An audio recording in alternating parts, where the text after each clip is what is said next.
Hi, Turbo. How are you, bud? Uh, Forgive me. Everything is so not glitchy or laggy, but I'm having a lot of technical difficulties with stuff, so everything's gonna be a bit messy. But hello, everyone. It is I, the Fable of Fables, and these are my lovely players who, for some reason are here. I don't know. It's very strange, very absurd, very confusing too. Are you confused or are you confuzzled? I am confuzzled.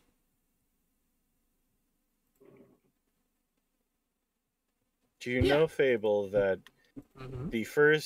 the step after confuzzlement is enlightenment? Is it really? Ah, Interesting. Hi, Mac. Uh, hello, so, mech. so Oh, yeah, as I mentioned, some of the mods I use to try to make the game much more quality of life mods I use to try to make this game a bit more tolerable slash moves more smoothly aren't working for some reason. So that's fun. No, you're not getting the Tarask. Before you start with me, young man. See you say But your now. anti-Terrask mod is not working today. yeah, there's nothing to stop the thing. Oh my god, you're both grounded. You are both grounded. Mac, I will only give We you a can't be we can't be grounded because that's where the Tarask is. Oh my. Listen, I will only give you a Tarask when you admit that the Lamenters explode. I will only do it then, Mac. Anyway. So, I know it's been a while, and I doubt anyone remembers what happened last time, but would anyone like to give it a shot?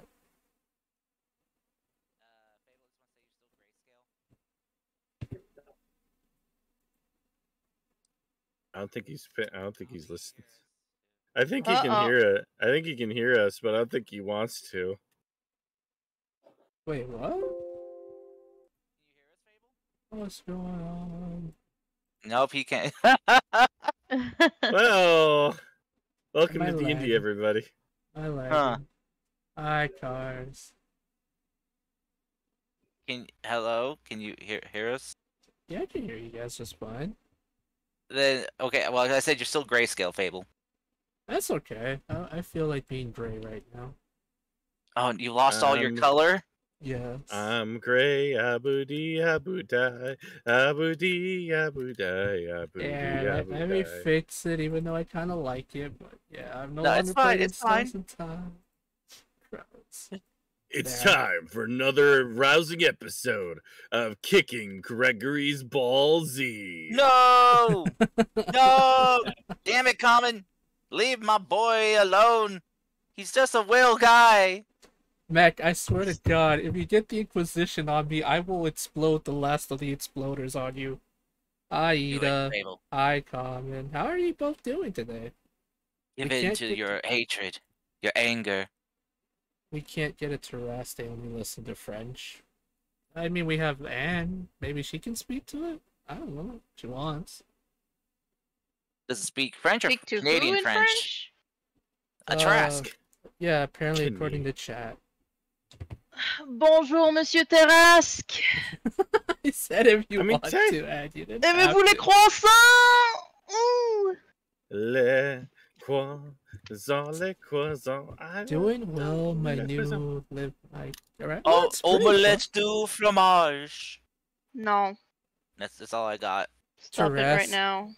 Terras apparently originated in France. Okay. It correct. does sound like a is- very French word. It is a Yeah, it is a French mythological creature. Oh dang. That's Huh. cool. Yeah, and it looks like a did dragon not and a cross scorpion the had a sea. baby. That's We only have a loup-garou here, so. Doing good. Went to the. Hey, that's cool. I hope you had fun, Bob, at the planetarium. She tamed it by making it holy and being nice to it. A Terrace is from a French tale of Saint Marie, where she tamed it by making it holy and being nice to it. Interesting. Alrighty, well, I don't know if anyone was giving a recap when I was lagging, but would anyone like to try or no? It's been 84 years. I mean, true. If no one wants to try, that's fine. We can just skip to the point where we are at the Rock Candy Mountains, where you guys were sent to hopefully help out some gem balls. Oh yeah.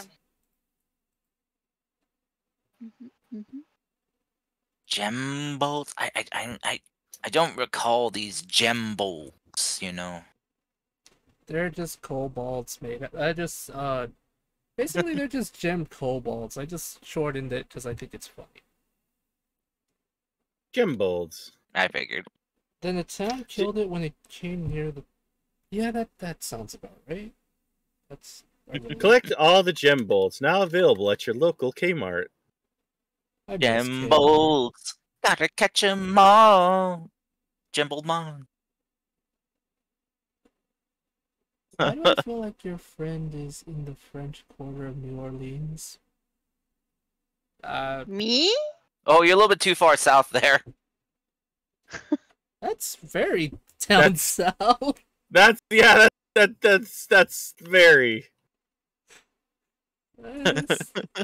Yeah, no. Alrighty, so yeah, pick up today's session with you guys. I have one word for that. Sam? Tabarnak. Oh That's it. man. It was about She the got Northern you. Lights. Ooh, the Northern Lights are pretty. The Bedrock Candy Mountains. Caesar shows up. No, I'm not. I'm not gonna have a dreadnought appear in the world, Mac. Oh my god. He's gone crazy. Anyway. So, right. So we'll pick up today's session with hopefully no more technical issues on my end or on Foundry's end, with you guys entering the Rock Candy Mountains, where as you slowly approach it, you see what appears to be signs of combat have happened. Not recently, but it seems something has happened. You see holes in the ground. Some of them seem to have been dug up fairly recently. Some of them seem a bit older. You're probably wondering how you can tell if a hole has been fairly dug up or has been dug up as a week ago. And to answer that question, I don't know, but just bear with me here. Yes, you all do this. You all go into that. You all see what appears to be a small cave entrance leading into possibly a mine or a makeshift tunnel leading deeper into the mountain here, to where you can hopefully find the kobolds. Given the fact that you guys were given this mission a week ago, but due to certain circumstances, you weren't able to fully deal with it as of yet. Suffer not the witch to live. Oh my god.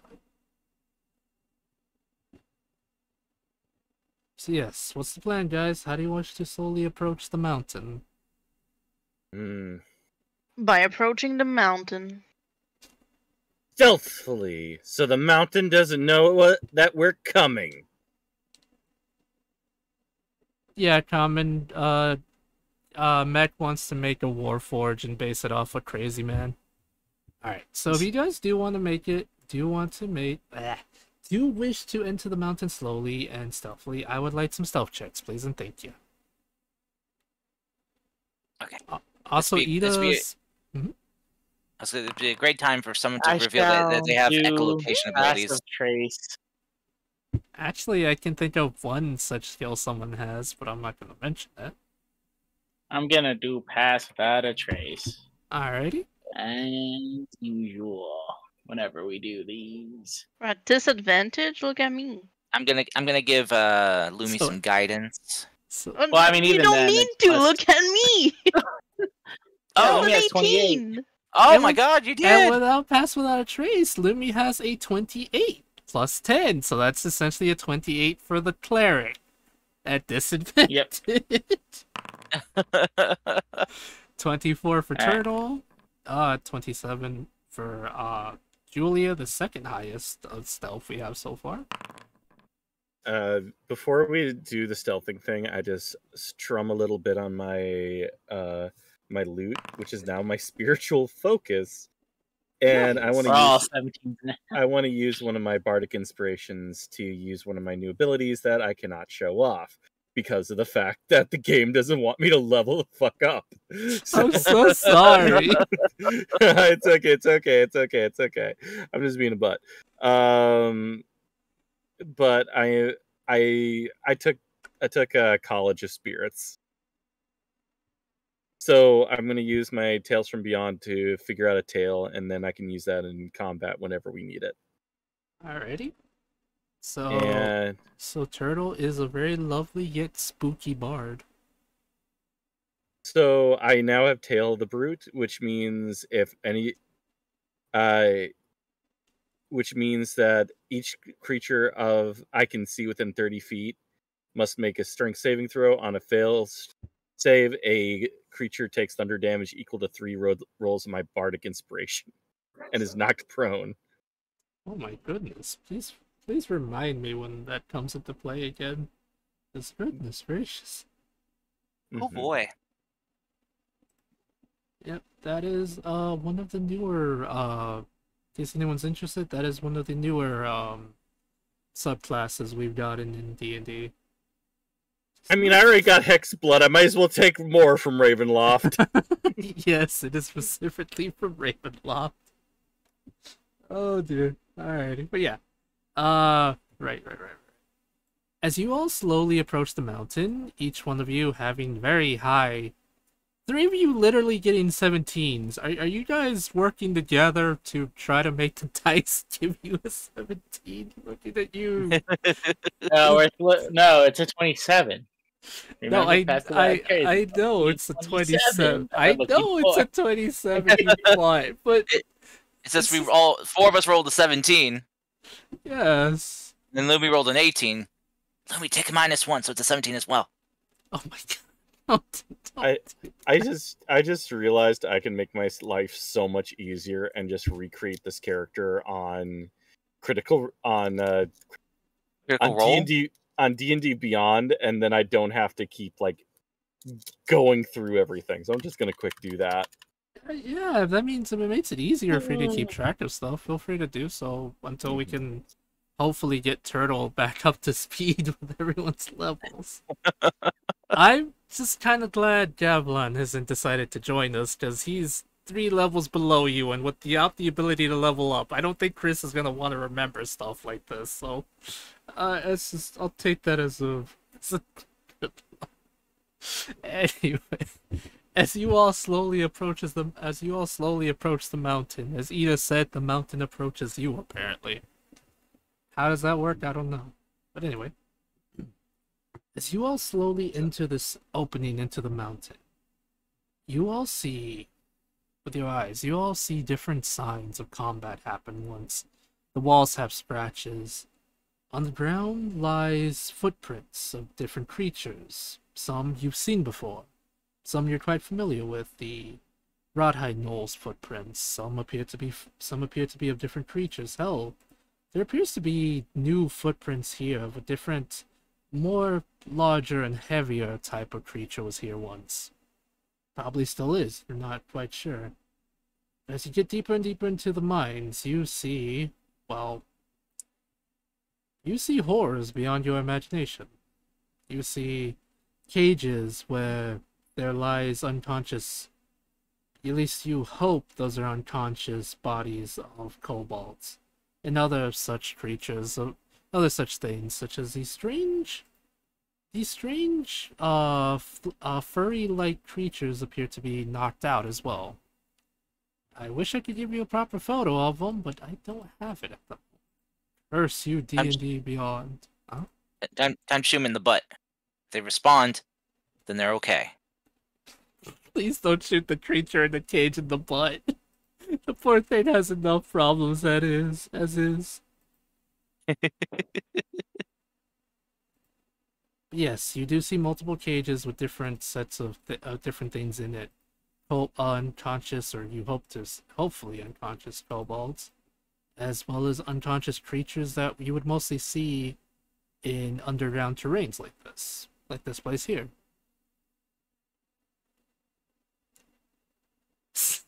Kita? What do you guys do? You guys continue to go deeper into the mine? Yeah. Well, it's not a mine yet, but yeah. Okay. Mine, boys, mine for the Very taking. dark in there. Yep, it is extremely dark actually. There are no torches or anything. I'll have a light cantrip, but kind of like slightly under my robe to not emit too much light All right. for any non-dark light seer. Wait, that doesn't make sense. No, no dark visions, peeps. If there's any, do we have Actually, yeah. Mune doesn't have dark any? vision. Okay. All right. Yeah. So I'll be probably on Mune's Actually- shoulder with the light under me, so it's almost like a frontal flashlight now. Oh, it would have been hilarious if you were just hiding my fluff with it, so it just looks like my fluff is glowing. Or wait. that. I have no. Actually, if you don't want to waste It's a cantrip. it, kind of do. Oh yeah, okay. I was gonna say I forgot I can make my ears glow, but that might be way too bright. It would actually. You would give away your entire party. Although I will say, I do know of an ability you have that might be really useful in this situation, but I can't tell you what it is.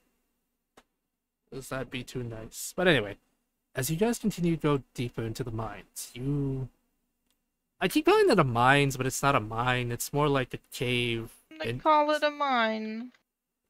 A mine. Anyway, as you make your way deeper and deeper, you begin to hear the sounds of, the sounds of snarling and growling. Something you're all kind of familiar with since you've been dealing with a bunch of gnolls. You are kind of familiar with their grumbles. One could say.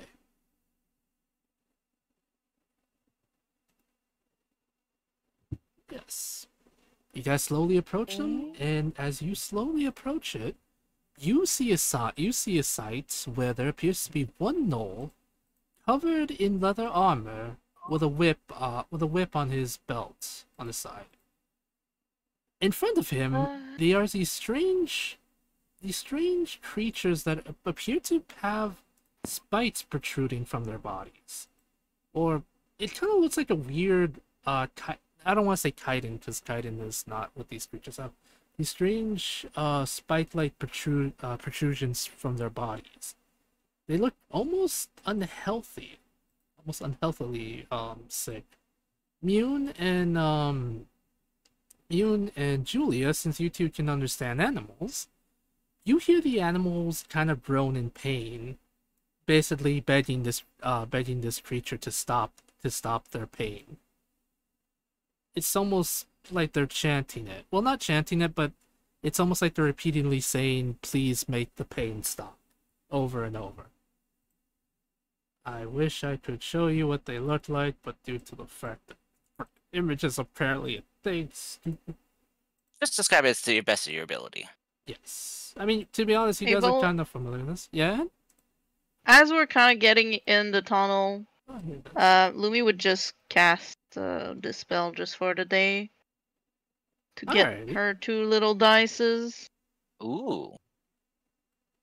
Alrighty, and feel free to roll them dices. Gregory's just kind of like hiding behind 10 and Turtle right 11. now. Alright. So 11 and 10. Not bad. Those are Yep. probably would be useful for the party or something. Guys, this is kind of really creeping me out here. Don't worry. I can help cheer you up a little bit. I cast guidance on Gregory. All right.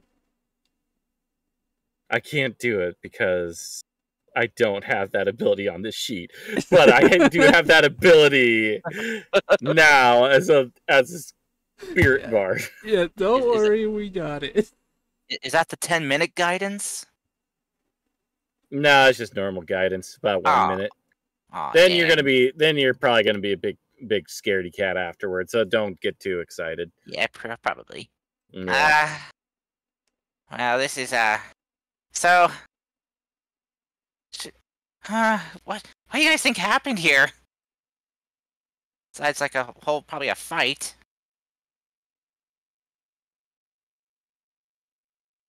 Personally, It seems oh, go ahead.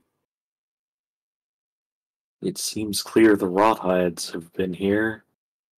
Hmm. This is exactly that weird red-armed dude's sort of behavior. Hickory kind of glances at him and was like, "Yeah, but what, like, what happened to them? I mean, I'm not one to underestimate the little guy, but these guys are usually pretty tough."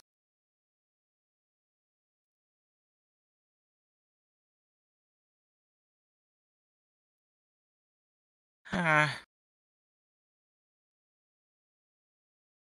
Oh, by the way, this is what the creatures the Rodhide Knoll is using look Oh. like. Jeez. oh God. Oh, It's got an anus for a nose. it's a frickin' mole. Yep. It is a well, you guys have actually seen these before in game 1, but that was a long time ago, so I know no one remembers them. But we've never seen them. yeah, in character, What are you you've talking never about? seen them. I've seen them before. No, you have I've not. seen. No, you haven't. Yeah. You're grounded. Quit your druidic ways out of here, you nerd. But yes, these are the creatures that are Yeah. essentially constantly saying, please make the pain stop. It's a good thing I didn't cast Speak with Animals today. Yeah. Yeah, but sadly Julia and Mune can hear that. Kinda like on repeat, sadly. Can I make a mixtape out of it? If you want to be a butt, then sure, but All right, cool. I'm gonna absorb the essence of audio, and then save that for later. Oh God. you are a meanie pants.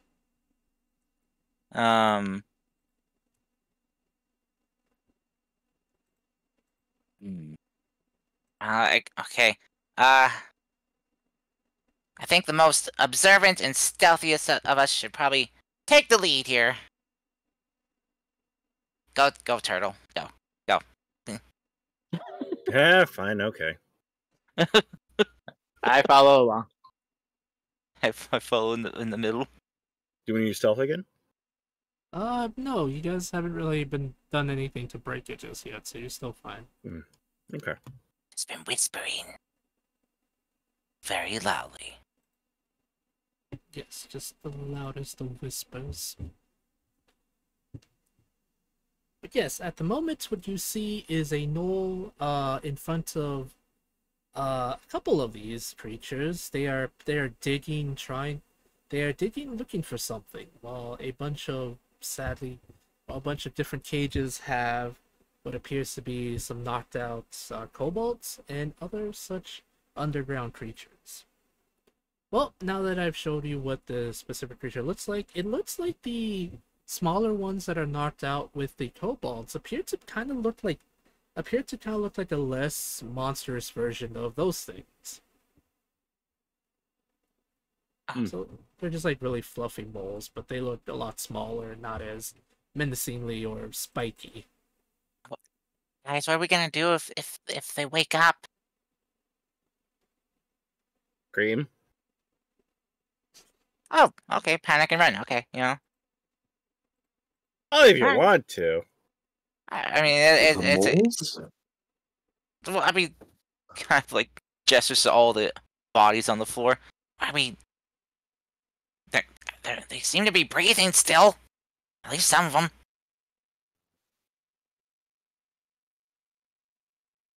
What if they wake up? They're in cages? For how long? They could break free. I think we should be fine. The only things we've seen here are moles and kobolds, and they all appear to be the victims here.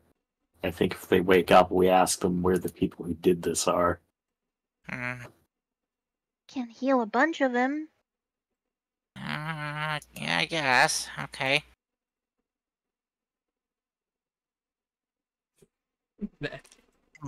Yeah, we should be fine. Okay. Should we just Uh, scream out that we're here so they're not too worried? Yeah. I mean, if you want me to use my spell slot to heal them, I can do that because I made the shapeshift, so it's not like I really use spell slots. Gregory Want is to? Gregory's gonna cast some for himself though. Uh, he'll just cast elemental weapon on his cards and just grant them thunder damage.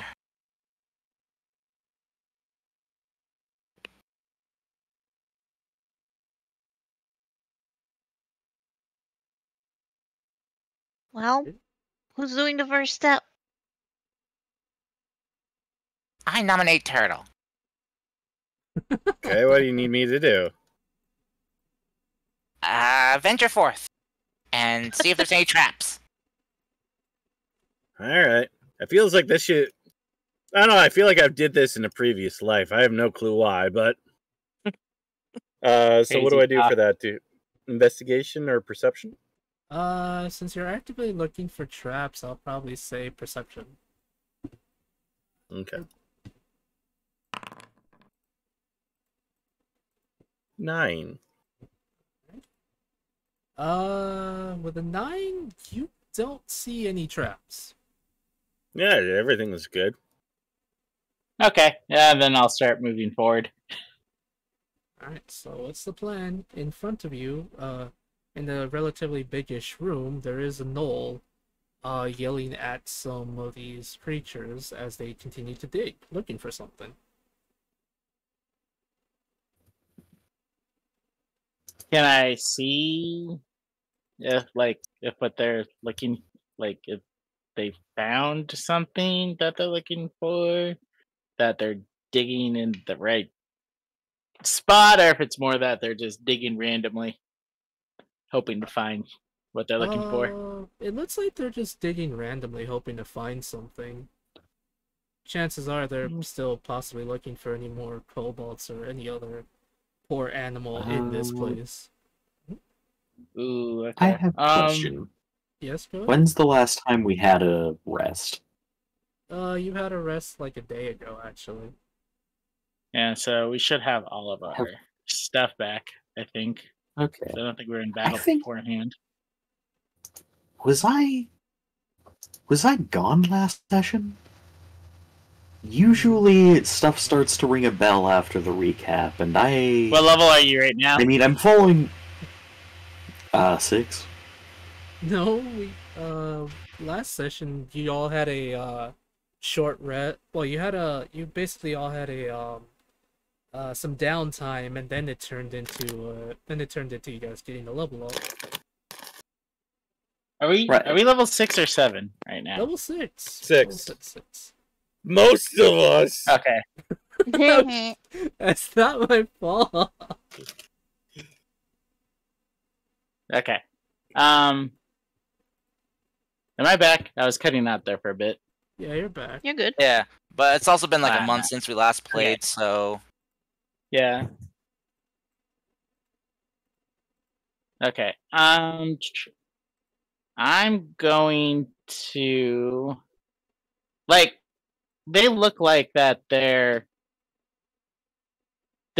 innocent people, right? Are there innocent kobolds kind of deal from like what we gathered?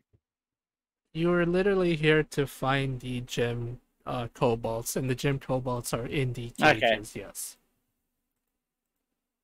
Okay. Okay, so then what I'm gonna do is I'm gonna take Lumi out or off, or like put Lumi down, kind of deal, Mhm. because I Yeah. don't think she wants to be. I don't know what'll happen to Lumi if I shapeshift when she's like in my fluff or whatnot. And then I'm going to do the thing I can finally do, which is actually going to be useful in this situation if I can find it. There it is. I'm going to shapeshift into a razorback crab. I'm gonna turn into a Oh, no. razorback crab. Oh, good lord. Yeah. I don't know why it's Julia's not going a. to. Sorry.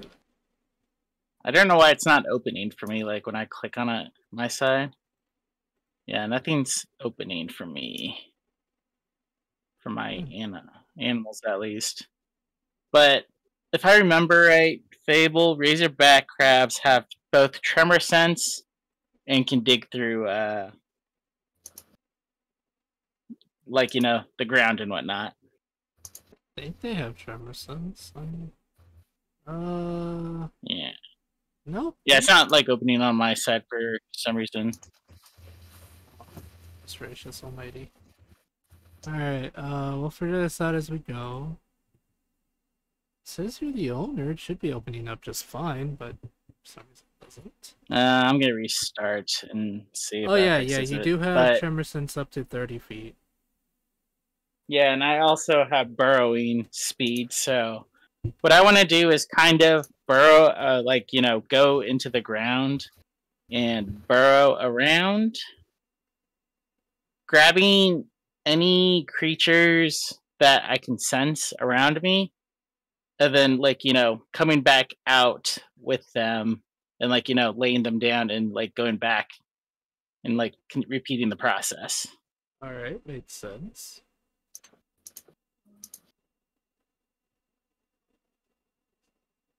Julia is going to go the opposite route. Uh-huh. Julia's going to use their slippers of spider climbing to get up onto the ceiling. And I'm just gonna crouch over. You know what? Actually, I think I'm going to go ahead and cast invisibility on myself.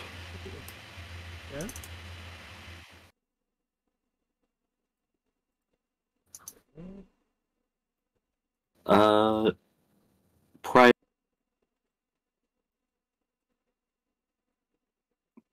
So, Julia's going to dangle invisibly above the knoll. Alrighty. This Gord just shitting the bed. I think so. Yes. like every- Okay, Everyone's so it's cutting not out just a my bit. side. Okay, I thought it was just my side. I was like, am I downloading something or what's going on? There is a very How much of long that day. came through? You wanted to use spider climbing. You want to use your slippers of spider climbing to get on top of the knoll and turn invisible, apparently. Yeah, but Fable, what I'm not popping these Oh dear. the creatures and whatnot. I get out of the the kobolds and stuff. I get out in front of these guys. I'm doing it around the corner so they don't notice. Yeah, I gotcha. Because I'm pretty sure most of these guys are knocked out and stuff, right? Yeah, they're all knocked out kobolds and stuff. Yeah, me so choose- Nice human.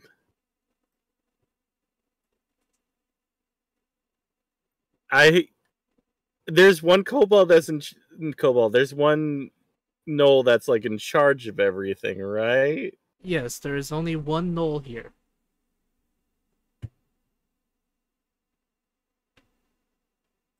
Guys, I took suggestion as a spell. Go ahead. I approve.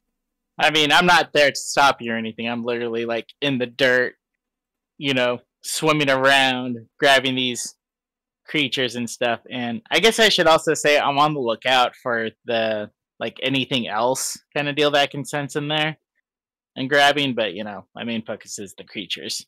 Here you go. I'm gonna place you guys token on the sheet. Or- Hopefully it works just fine. Oops. I didn't say. You move it and then you move yours. Alright, you can move it. I won't touch it this time.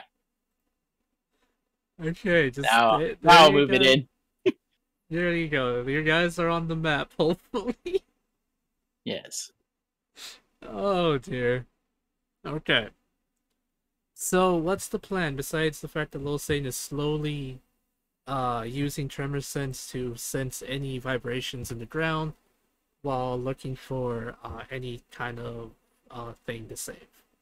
Yeah, I'm technically in the dirt right now. I can go. Yeah, burrow speed is 15, so yeah.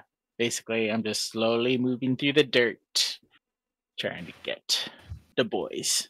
Well, I could ladies. cast it. Oh.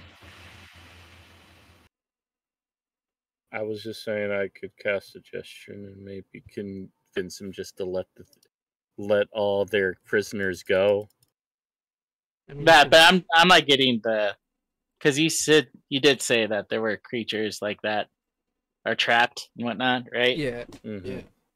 Yeah, some getting those ones. I mean, you can try it if you want. I'm not gonna stop you. Yeah, Julia is definitely willing to let Turtle try her thing, but they're still getting into position in case it doesn't work. Yeah, no, everyone please get into position. If this fails, I die. So I'm gonna need some backup. Yeah, how much are we able to approach without being detected? Well- With all of your 20-somethings, I think you'll be fine, but I need to check something on these creatures. I got 3 second-level spell slots. And Julia is fully Like invisible. Right. Alright, so tell me what the plan is while I narrate what's going on with Mune right now. I will pop out of the bushes, start singing a lute, and convince them to let all their prisoners go and give me the keys and just leave. Okay. Okay, so Turtle, as you do so, let me just quickly tell Little Sane what he's doing, okay? And I'll get to you in a Yeah, second. just please, no, it's fine. I'll get blow up, aren't I? I knew it. No, Little Sane. As you burrow into the ground, slowly rescuing the prisoners, the unconscious kobolds, everything you can. I assume or probably hope that Gregory is also kind of helping you slowly move them out, like giving you a hand essentially. Like when I grab them, I move them back and then pull them out close to Gregory. Yeah, I can do that. Just because it'll be a little bit easier to keep track of everything. Sane, as you do so, your tremor sense senses multiple things in the ground. It senses worms, smaller moles, a couple more of the dog moles, the unconscious creatures you see there, here and there, as well as you sense, more specifically, you sense a small gathering of multiple creatures all huddled together. Do you go there? Can I sense the area? Is this going to be more like if I pop out, I kind of fuck over their little safe zone, or is this more like if I can like look in kind of deal, and then You'll be able to look in, because I imagine Okay. because I kind of imagine tremor sense is essentially like visually, it's more like how Toph does it in Avatar. So you like get a picture of the entire area as long as there's things moving around you as well. yeah, okay, then I'll look in. But yeah, Yeah, it's kind of like echolocation, but not necessarily, because echolocation requires sounds, while you Tremor location. yes, tremor location. But yes, Yeah. you are able to locate multiple different pockets of some gem bolts as you see them. You're able to like pop in, see them just fine. They look scared. They're hugging these other creatures that appear to look more lizard, like more reptilian, I should say, in origin and everything like that. Okay. When I burrow, am I actually making like a small tunnel kind of deal, or is it like more of like slipping through the That earth? you are more burrowing and tunneling. Slipping through the earth Okay. would be completely different. Yeah, I just wanted to make sure. So, okay. So when I kind of come or like look at them, do they like notice me? Because Yeah, I'm they like notice you. kind of skimming. Okay, I'll like make the hole bigger kind of deal and kind of like move a crab like a crab arm to like gesture to follow. I just imagine Mune is going sideways like crabs walk. So instead of going back and forth, it's more like to side. All right. Yes, I'm doing that crab rave dance. Do, do, do, do, do, do. Okay. Yes, you are able to get some pockets of different creatures to follow you. Reluctantly, Yeah. some of them are kind of scared, but they seem to notice that you're trying to get their attention, so they slowly begin to follow you. Okay, yeah. So I would grab like a few other pockets and then start heading back to where like Gregory's location is Okay. with all of them. Mune, two things of note though. Something you seem kind of is something you see that's interesting though. As you're circling around, you sense two big things. One, what appears to be a humanoid statue of, by what you can tell with just your tremor sense alone, appears to be in the shape of a dwarf. And another thing, you sense, I don't know how to explain this though, but something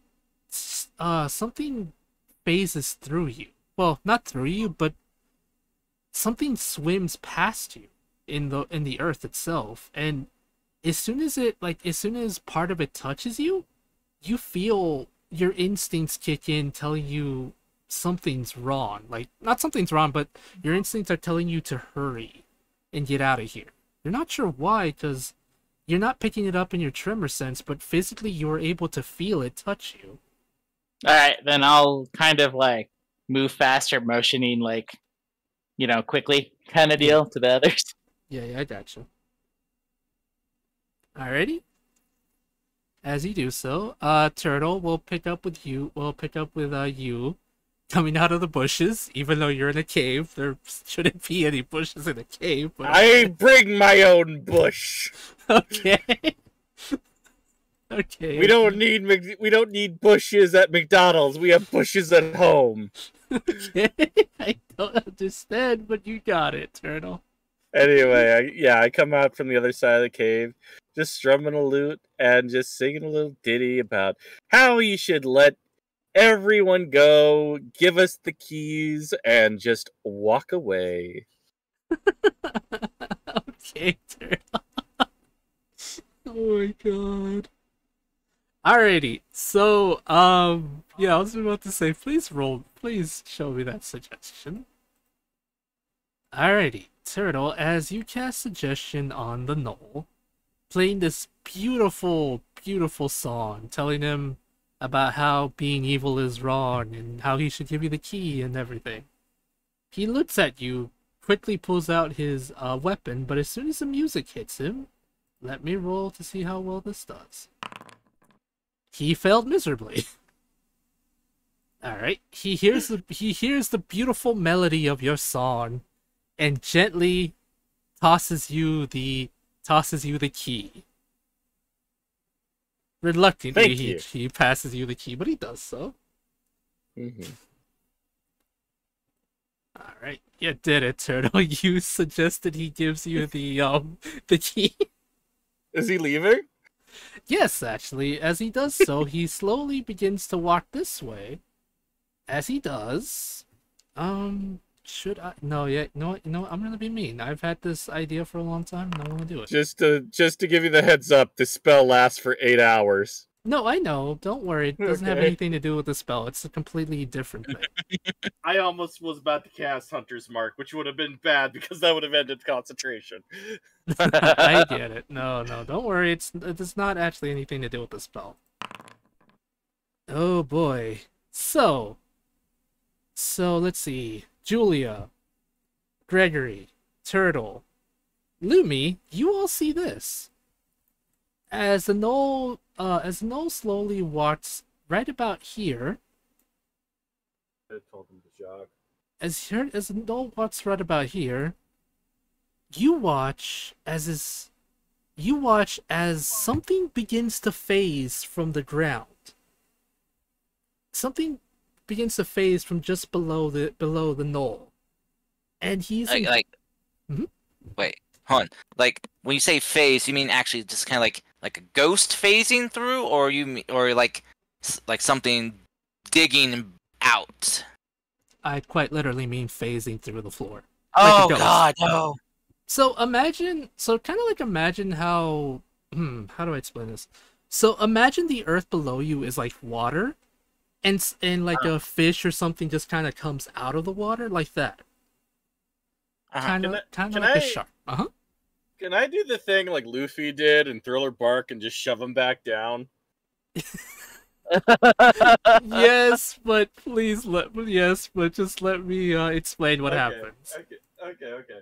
So this is what happens, guys. As soon as he gets here, he slowly steps, and something begins to phase from below him as this creature it is gigantic. Not gigantic. That's an actual size. This huge creature phases quite literally from the ground, as although swimming in water, and engulfs the knoll from below you. You all Never mind, I don't want to touch him. Okay, sorry. You all watch in horror as the knoll screams in pain as a creature just the creature just floats above the mountain, disappearing with the knoll in its mouth. Oh, Yeah, I gotta say what the something. fuck was that? You guys might want to run. I think we probably should run. I got a feeling the universe is telling us to. So let's get out of here. Guys, what the fuck was that? I grabbed the key! Oh shit! Wait. Panic and run! Panic and run! I'm guessing that's when I pop out and just see everyone running. Yeah, that's We when need you to find the pop out and prisoners. see everything running, and you begin I, running. I pick up Mune. I'm not a small crab. I'm medium sized. Oh, You're like literally bigger than Ow! She's literally bigger than you. How fast are you? 30 feet. Normal speed. That's about as fast as I am. Yeah. I ride on Turtle's back. Yep. I throw him off.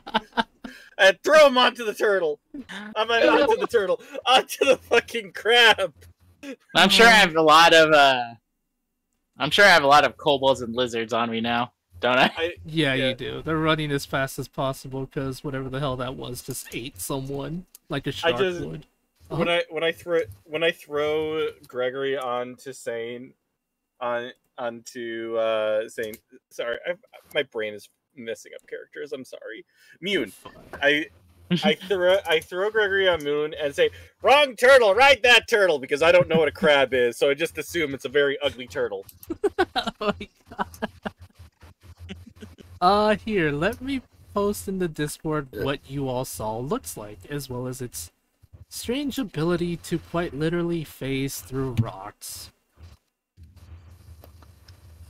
Okay. Julia is going, as we run, to activate their magic item and bless everyone.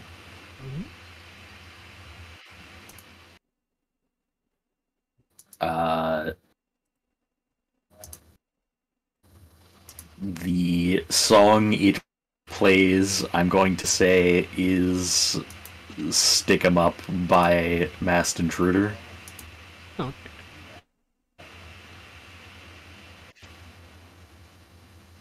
Alright, as you play that lovely song, I posted in this Discord what you all saw engulf the knoll looks like. That is scary. Yep. It's a little guy. Cody, it's large. It's not a little guy. Let me just quickly show it off in the OBS for the stream. But yes, that is pretty much what you saw engulf it. And Mune, that is what touched you underground. I guess it's not in the mood for crab, so I think I'm safe. I don't think I'm gonna be its Oh. dinner tonight. Oh, you are extremely lucky because these things are highly carnivorous and they have an unsatiable appetite. You're lucky I didn't straight up just kill you right there. Hey. Crab battle, CQC. Close quarters combat. God. Just like how my cousin took out Metal Gear and Snake. I'll take them out. Oh my god, what are you talking about? What Yes. are you talking about? Metal Think- Gear! I think Mune's lost their mind. Yeah. An old Shit, an old yeah. Newground Splash kind of deal where Solid Snake has to fight a crab and it keeps screaming, crab battle! Crab battle! Oh my god. Oh my sweet lordy. That makes so much sense. Alrighty, so yes, as you guys quickly try to escape, as you guys quickly get everything out and escape, you don't see anything, but you all have a feeling like something is hunting you now. But yes, the Knoll's dead. He gave you a key, and you all quickly get as many prisoners as possible and escape. Yes? Yeah, I can also heal if ever some are like unable to move on their own. Alrighty. I'll send out, if I can find it, a little mass healing word to maximum of 6 little friends that are not able to move or have difficulty for a tiny 6 hit point. Alrighty, you got it.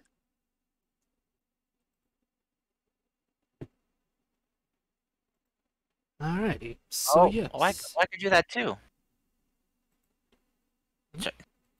Are there more that need to be healed?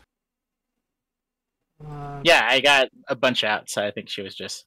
Okay, I was wondering if she got them all.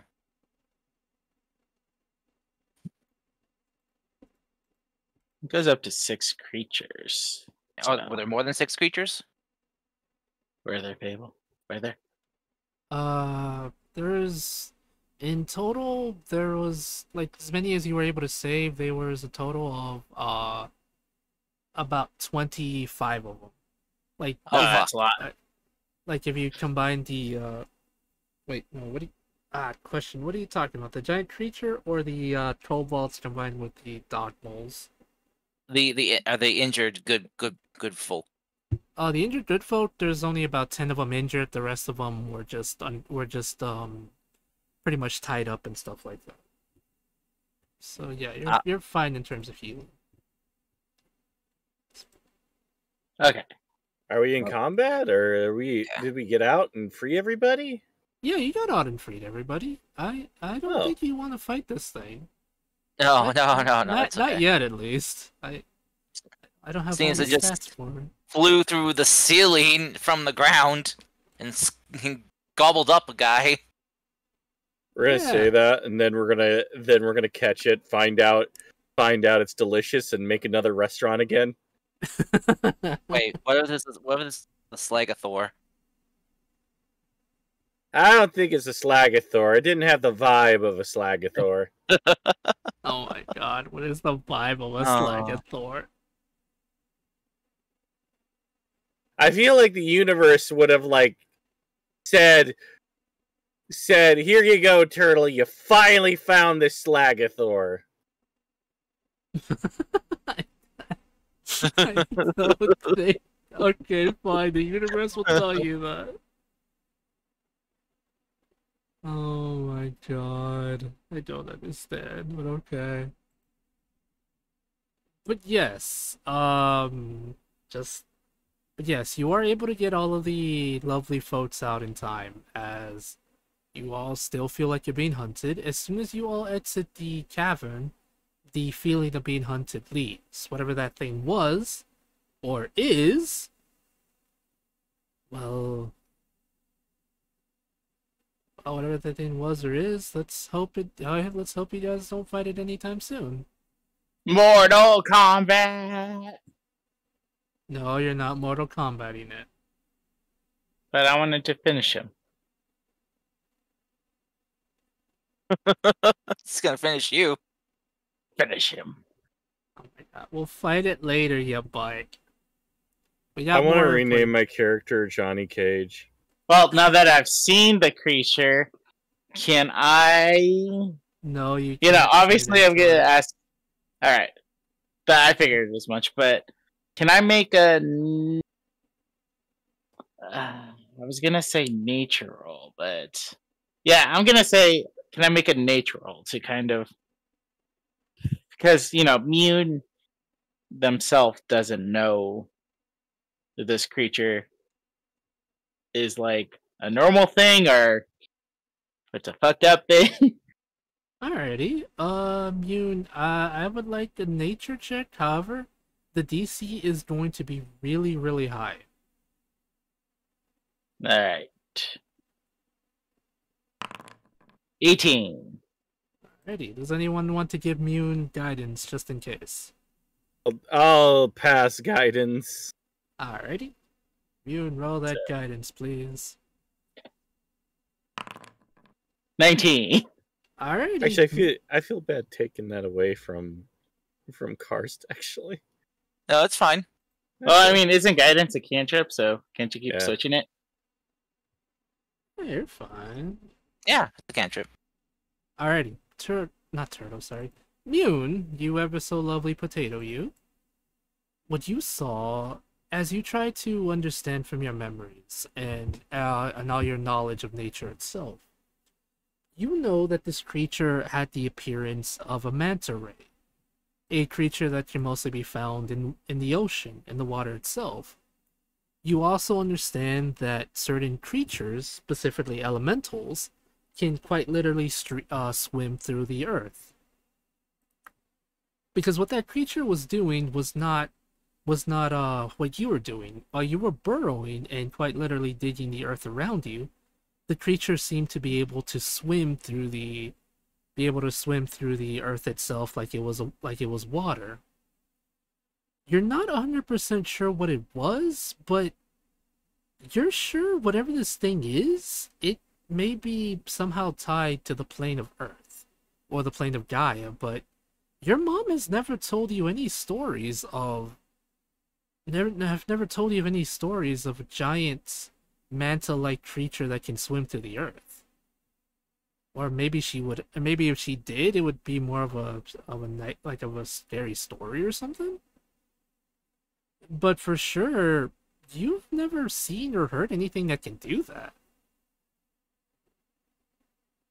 It didn't look elemental to you at all, because elementals tend to take on properties of where they're from. So like, creatures from the plane of Earth tend to have more rocky exteriors and looks to them.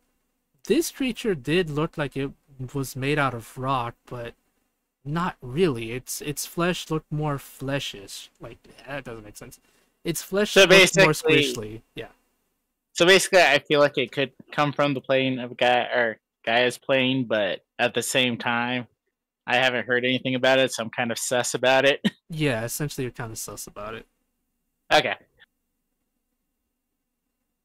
You can do more research if you want. However, best chance you got is to talk to a resident from the plane of Earth. Maybe they have some more information for you, because at the moment, the only other planar traveler you know about is missing, and that would be your mom. And she won't be able to answer that question at the moment. Sweet cheese and crackers. That's terrifying. Yeah. Yeah, it's believe it or not, this is actually an older edition monster. It's Why does it look like a freaky half-formed quesadilla taco, horns and a tail? Yes, a it is manta exactly ray. like that. It's a manta ray cars. Except the fact that it's not a sea pancake. It's a lot worse than the sea pancake.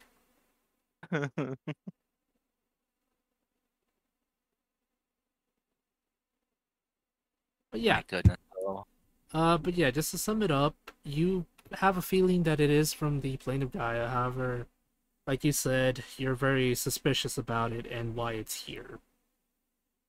Or is it even originated from there? Because it seems to take on properties that would allow it to live there, but at the same time, it's kind of weird.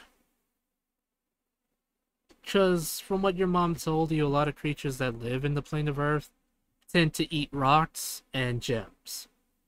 Because they have a surplus of that there, so... And this thing ate someone! You've never heard of an Earth Elemental eating someone before. I mean, maybe you have, but at the same time, I was like... I mean, that probably dude had it coming or something, you know? I don't know.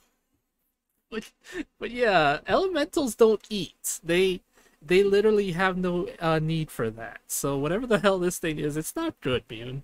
It's not good at all. Sucking them dry of their essence. Yes. Yeah. So time to panic and run. I mean, you Panic guys and are run. out of. You guys, yeah, can panic and run it, but you're out. Yeah. But you guys are outside of the cave, so you should be fine. I'm a crab. Maybe.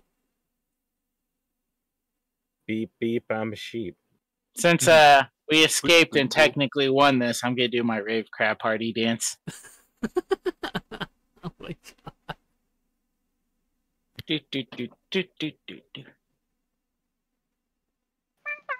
Julia's going to try interviewing one of the survivors. Alrighty. Do you have any idea what that was? They kind of like look at you and say, "No, not sure what that not sure what creature is. First we get attacked by strange fluffy men's, and then that thing ate most of the attackers and then came after us. We not sure what it is. Very scary, very dangerous, can swim in earth. How can do that?"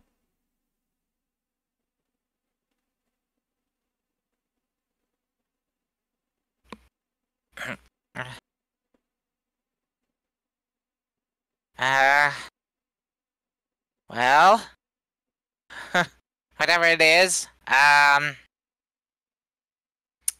Greg was just kind of looking at his feet. We probably don't want to be staying close by.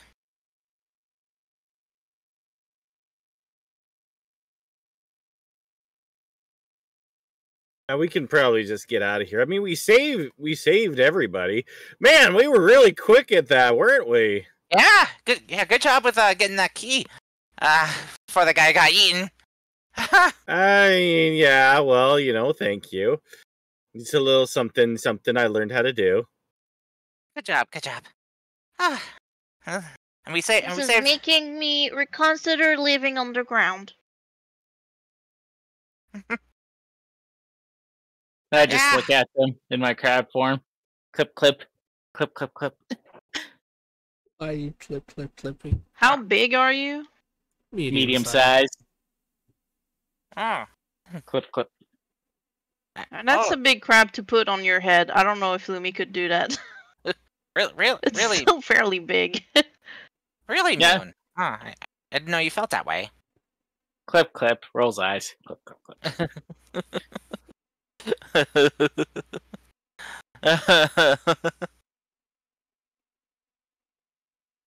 Oh goodness.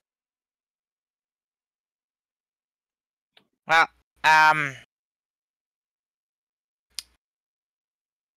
so we should probably report about that thing, right? I mean, I see no reason why we should probably not report it, considering.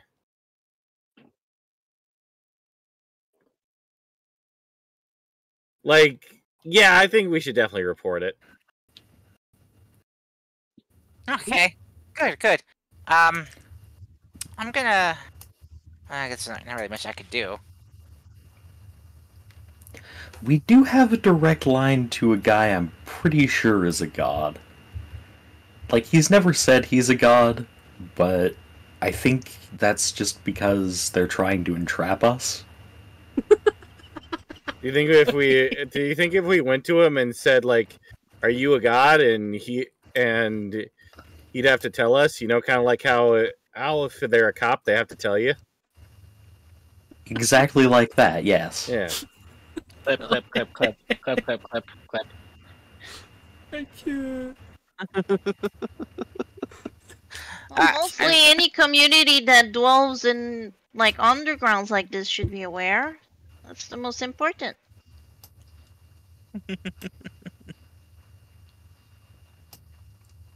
I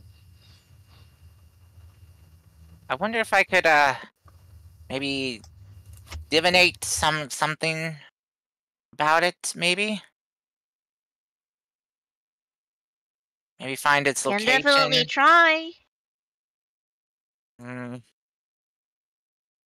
me see what I got here as he kind of goes through his cards. Well,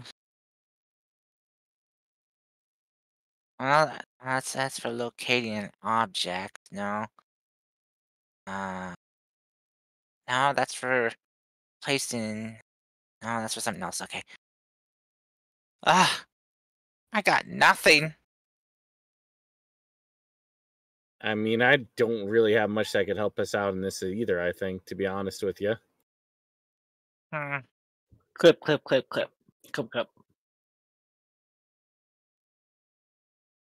I mean, I can place well, for 10 minutes an invisible sensor eye, but that's mainly for like kind of tracking things, but oh, I can make one of us fly for 10 minutes. I mean, I got that too. I don't know how that's gonna help us. Well, if that thing can fly or well glide or just move through space somehow and solid matter with ease, I don't know, maybe we could fly and lure it away or something. I don't know.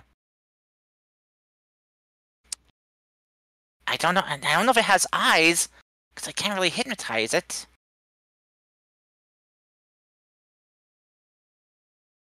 I can flashbang it too if it's sensitive to light.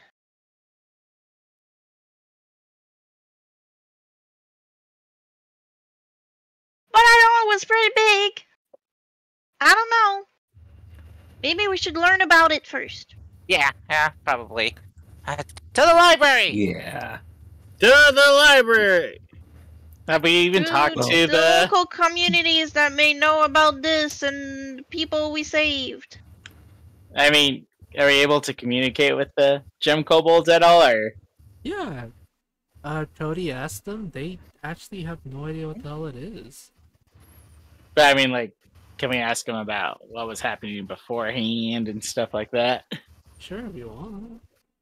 All right, clip, clip, clip, clip, clip, click, clip, clackety, clip. I don't think they speak crab. Fine. Mutant gets out of their form and then asks them, so what happened exactly before all this went down? Alrighty. They will say, we had found a new, species of a new species of basilisk, and we were taking care of them, but then strange fluffy monsters attacked us. We had been able to keep them busy for a while, but then we heard something call out in our heads, and strange creature popped up, and we were distracted by it. That the evil fluffy creatures took many of us away. Not sure what happened after that. Okay, so basically what we kind of assumed. Gotcha.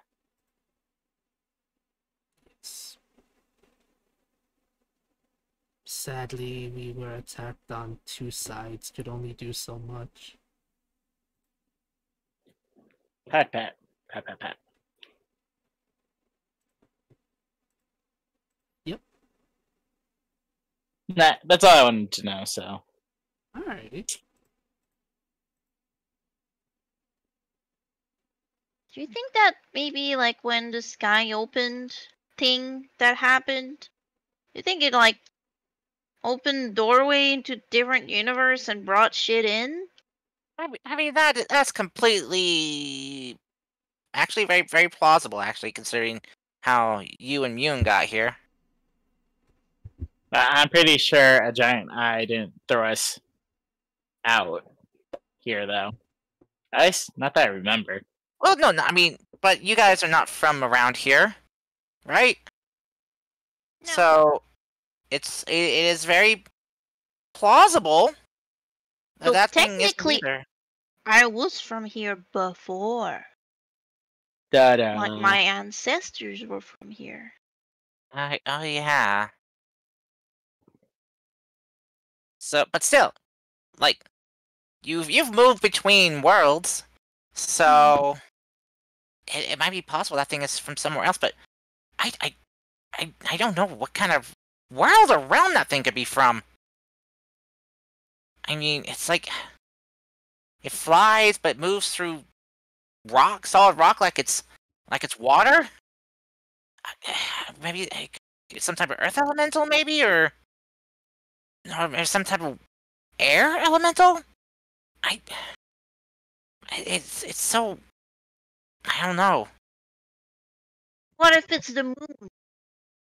The Maybe moon? the moon is just like a sea of sand with giant things like that just swim in it. Oh, that's the moon never has done anything bad. I mean, Tidal waves. no. Wait. The moon controlling the ocean? That's preposterous. It's like basic science. Didn't you go to like science school? Science? Do I look like I'm a hoblin of silent science? You literally talk about stuff like that all the time. I am a hoblin of the stars, of you know. I mean, Isn't that technically science? yeah. No, it's astrology. Isn't that part of science? I mean, No, astronomy is not astrology. Astrology is a scam. Okay. yeah. You just See? the astrology is a scam. Yeah, exactly. Wait, so you've been lying to us this whole time, Gregory? You knew it was a scam and you're trying to bullshit us this whole time? This whole time, Gregory was a bard who was just playing a prank. Now it all The moon makes stole sense. my girlfriend once. That's rough, buddy. Okay. The stars have power. They do. You know. And so it's just you know, I mean, and there's a ways to tap into that power, which I've learned. It's just the whole fortune telling thing is not exact, is on a science at all. Then what is So, it? I mean, yeah, of course the stars have power. They're giant balls of plasma crackling with magical energy. Exactly. But yeah, with the whole fortune telling thing, that's more of a magical thing, you know. And we all know magic is not science, because there's no way you can scientifically explain the things that we can do. Yeah, we can. Don't you go there. I've had this talk with my parents many times. I mean, hasn't there been studies and books written about this? How would you know? You don't read. Doesn't mean, like, I haven't heard of things. Remember, I work at a bar. People talk. There's information. They're talking about this topic specifically. You know, I feel What else is there to talk about? many things. Life, survival, paid your taxes. Nobody Talks wants about to their talk about tax. paying their taxes. What do you think we are? What do you think we are? A bunch of Zoomers who think people in their 30s talk about taxes?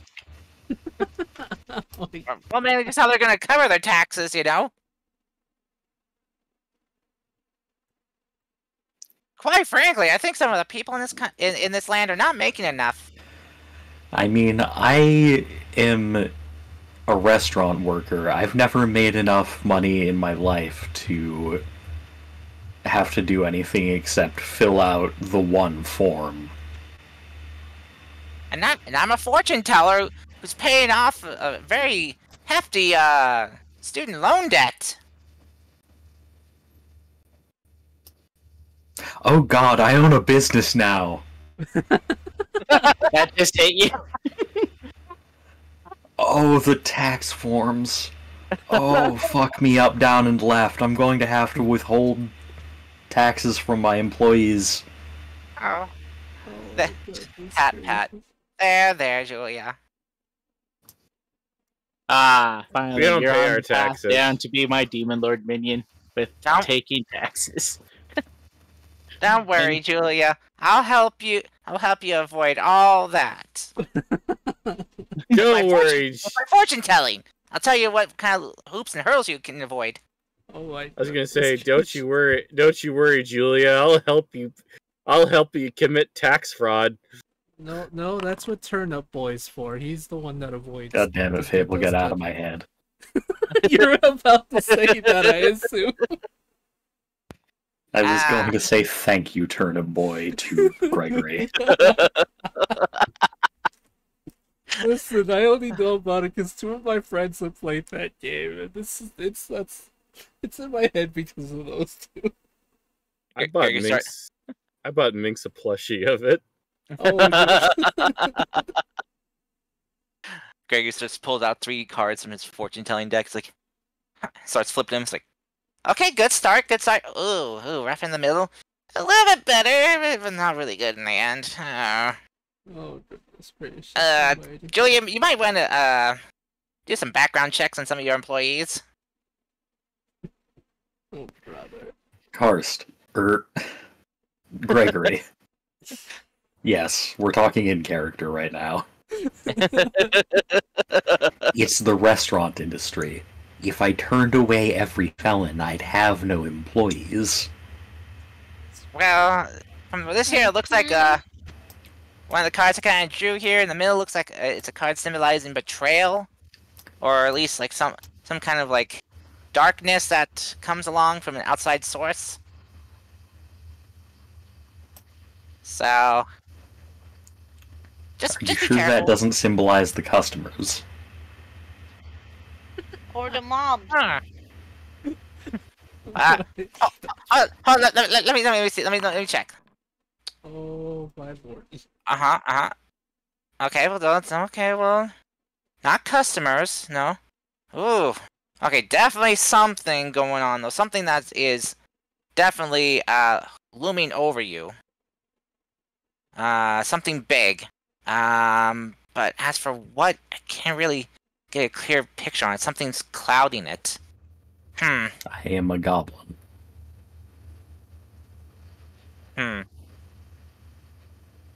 Julia, it might be your boss. I mean, We already knew that. I think your boss is trying to set you up to fail. I think this is every boss. So sad but true. Anyway. Alright, so we should probably work on getting far away from this mountain range as fast as we can. And Greg just picks up his cards and tugs them away. We get these fine gem bowls here, as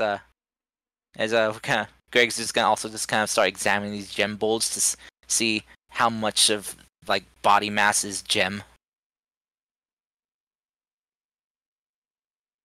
And it's gonna be asking very, very, very invasive questions on biology. They will answer to the best of their ability, but sadly, because our lovely Cobalt Pippers has established that they are willing to answer and say some really weird shit. You can blame Rycroy for that one. Damn Thank you, Rycroy.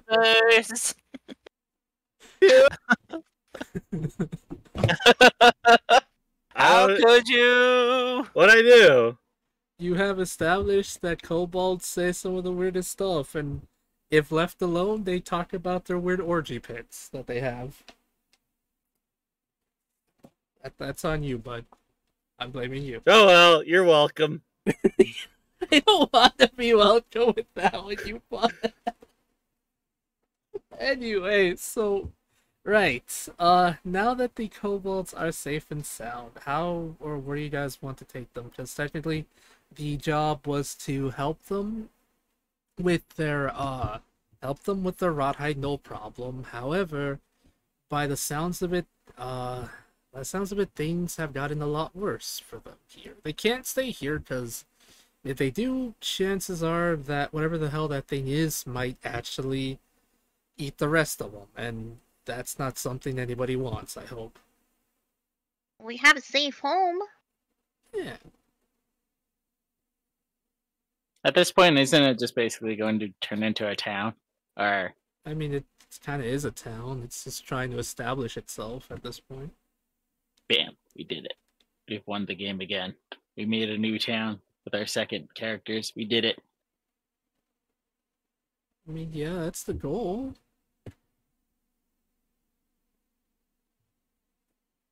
Alrighty. So that's what you guys did want it, to do. everybody. That's what you guys want to do. Well, fast forward to you guys taking the kobolds and the creatures back over here to the town where one of Lady Bumblebee's assistants, employees will pick up the animals in need to make sure that they get the proper health, proper care they need. Some of the gem balls will go with them just to make sure that they are safe and sound. And from there, let's see. And from there, you guys need to get a ship to go to this Soul's Kingdom for Lumi to kind of reunite with her people and get some training done. Oh, pretty close. To Soul's Kingdom! Let's go! We gotta find a boat! I'm a bit worried about that. We'll be fine. Where are we going to sail from? The Seven Seas, of course. There's two cities of Spree or Free you can go to get to sail there. That's as close as you can get. Aren't we, like, closer to Stoneguard? Yeah, but if we go to Stoneguard, we have to go to, or we would pass through other places that I don't want to go. So let's go to Free.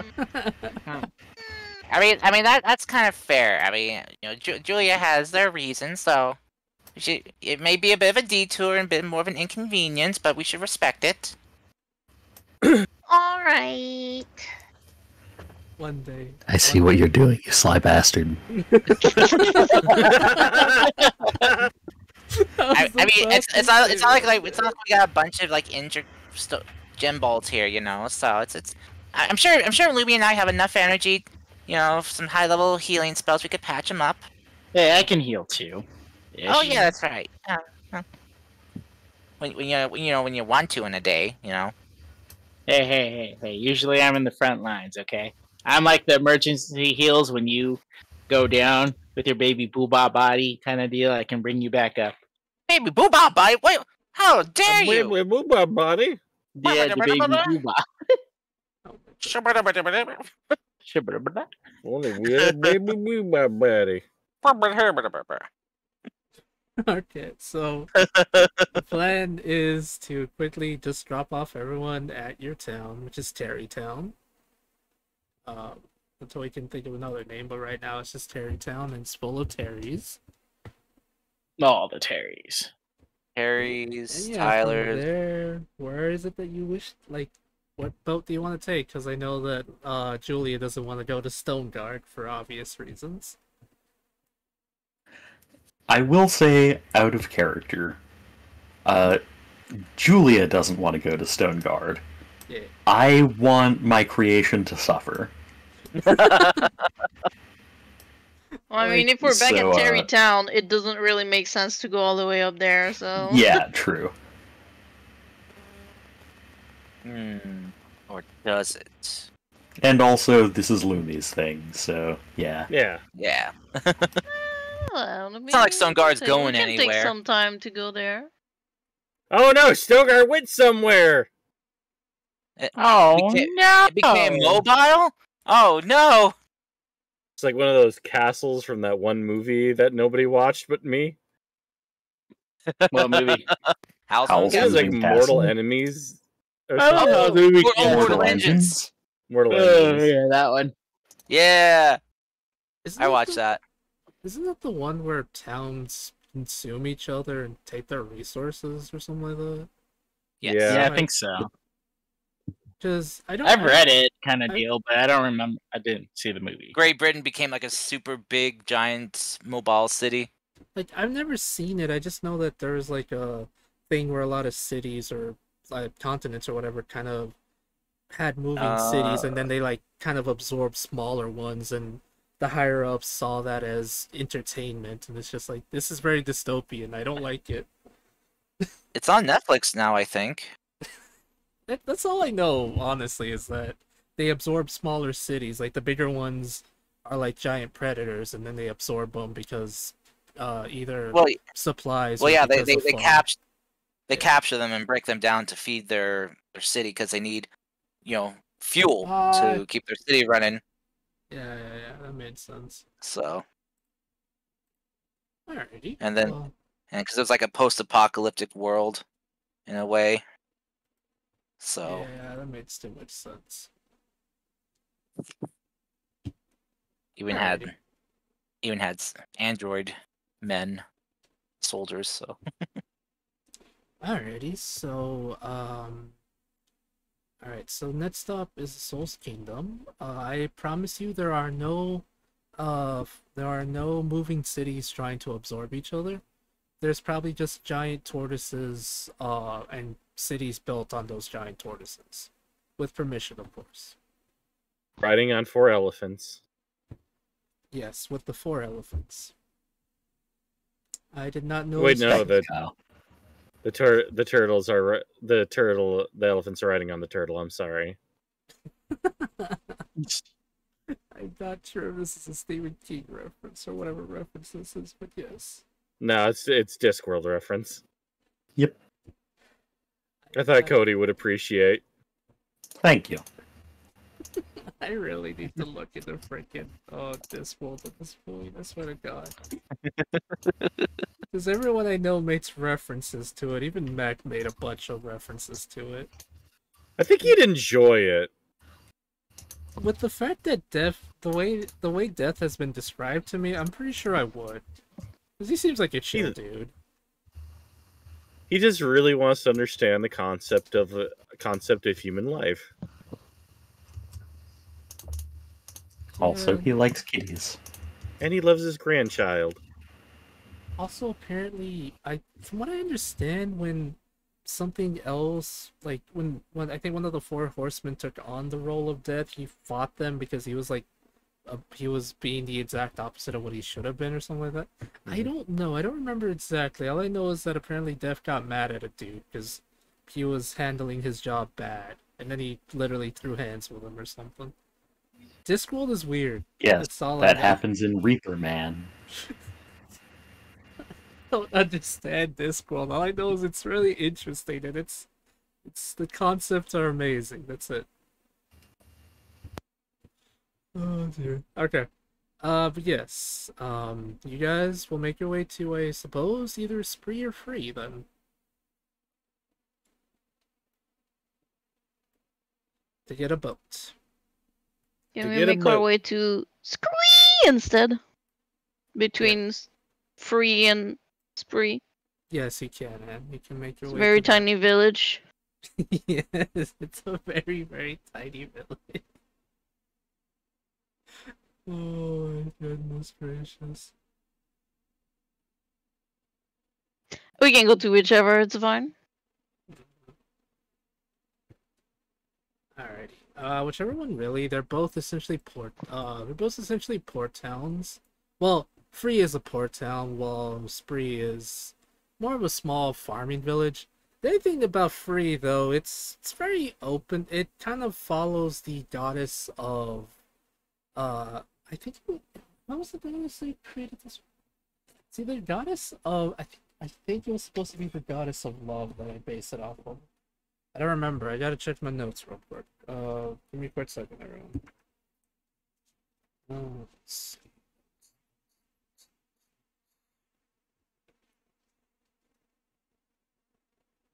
Does Spree follow the god of war so they can go on a killing spree? No, Ed. No, they don't. Oh, here it is. They worship the goddess of pleasure, so they're very open about carnal desires and other such things. They have limits though, but it's more so the kind of town you come to if you want to experience party, debauchery, and other such pleasures. Is that one limit cobalt orgies? Yes, except the limit is 12 orgies because they make it weird. There's like this one dude made it weird, and now everyone's just like, dude, you took it too far. Get out of here. Congratulations, universe. Kobolds have officially beaten the god of debauchery.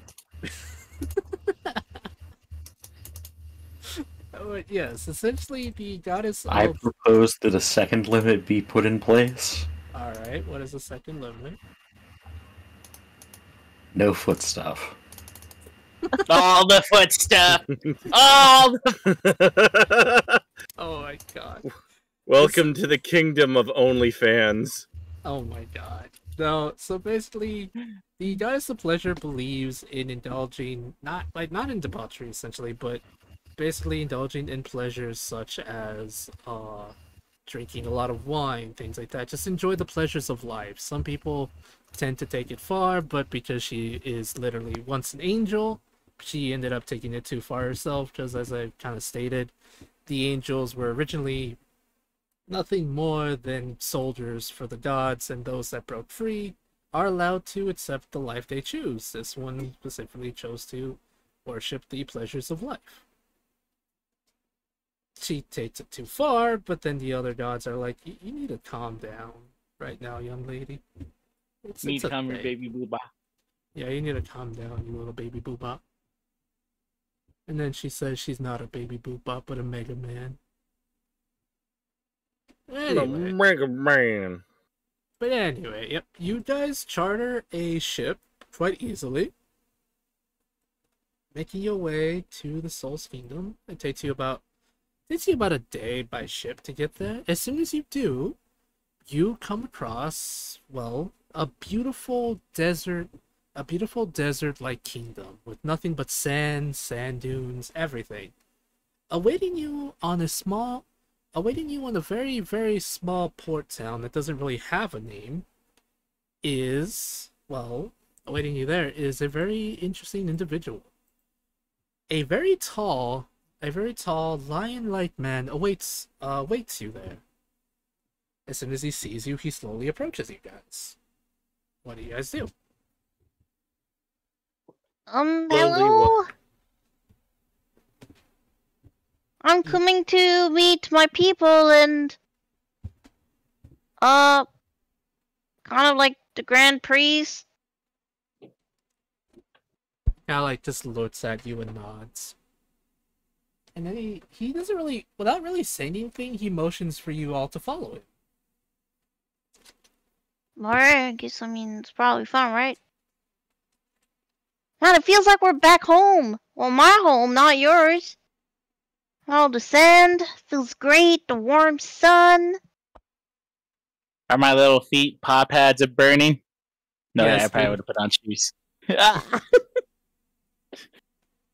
Yes, as you all make your way to, as you guys follow him, he leads you to, well, actually something I'm very excited for because I really like this idea. I've always loved these things, and I'm glad I get to finally add them to the world. He leads you to a sand skipper, basically a sand boat. Really cool looking one too. Normally a lot of the travelers here move by camel or by camel and other such beasts of burden. However, because this is a special situation, they brought out the big guns. That's pretty cool. We don't have that. And I'm sure this boat is not gonna make me seasick. As you all board this the sand skipper, he gives a quick nod. He doesn't talk much. He's probably very awkward about talking to strangers, so he just kind of like nods and grunts at you all, trying to see if you all are ready to start heading off. Lumi's just gonna nod. Alright.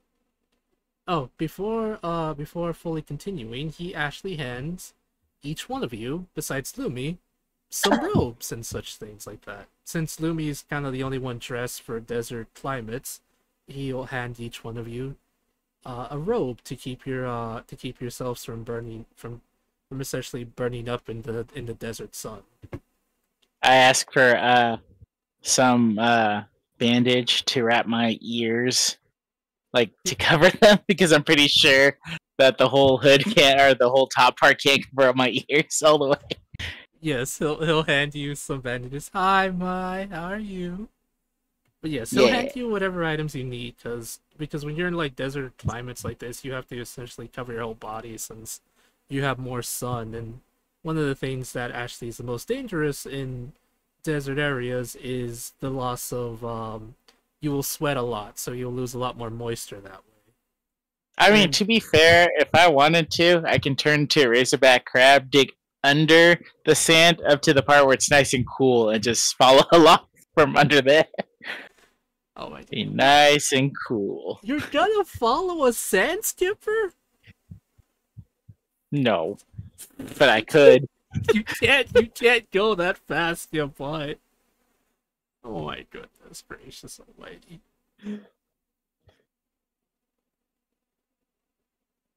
Julia is going to apply a truly ludicrous amount of eye makeup.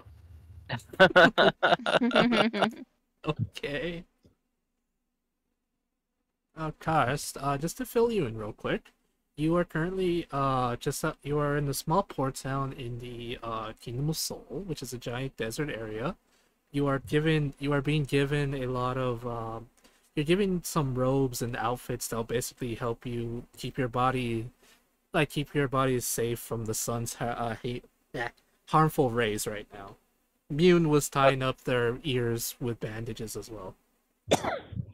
Gregor's just like pulling his big hat just kind of further down over his head, protect his ears and stuff, and just kind of like hiking up his scarf a bit. Alrighty. Built for coverage. Alrighty. So yeah. Alright. Since you guys are all ready, you will now get to ride on one of my favorites, one of my favorite creations. Mostly because I really love the fact that these things are a thing. A sand skipper.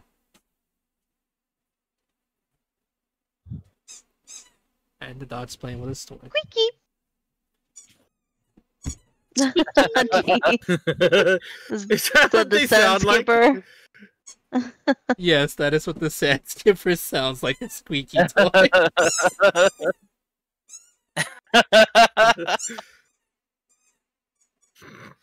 Really Aww. going at So it. fucking cute. Yeah, he's having a blast right now. He's a good dog. Yeah, I'm glad he's having a good time. Jeez. Yeah, I'm glad he agrees. he's running back and forth between my room and the next, playing with his toy. Oh my lord. He's gotta make it everyone's problem. He I'll let everyone know that he loves it. Oh my. Squeaker, squeaker. Oh my. Let's squeak him, squeak.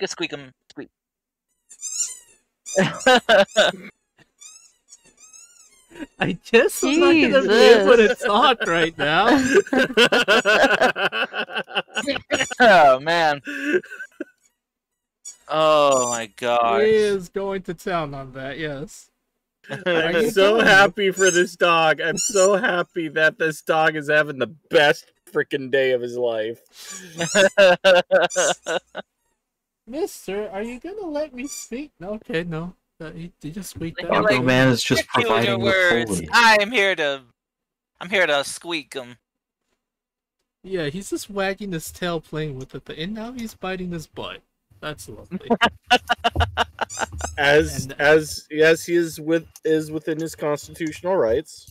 Yes. As with constitutional rights, like you said. But yes. Oh my goodness, my.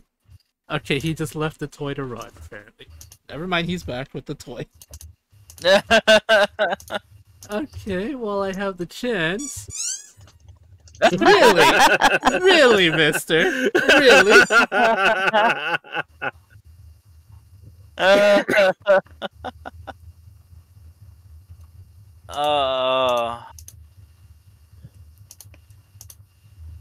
That is the best dog. He's great. He's lovely. He's a butt, but he's lovely.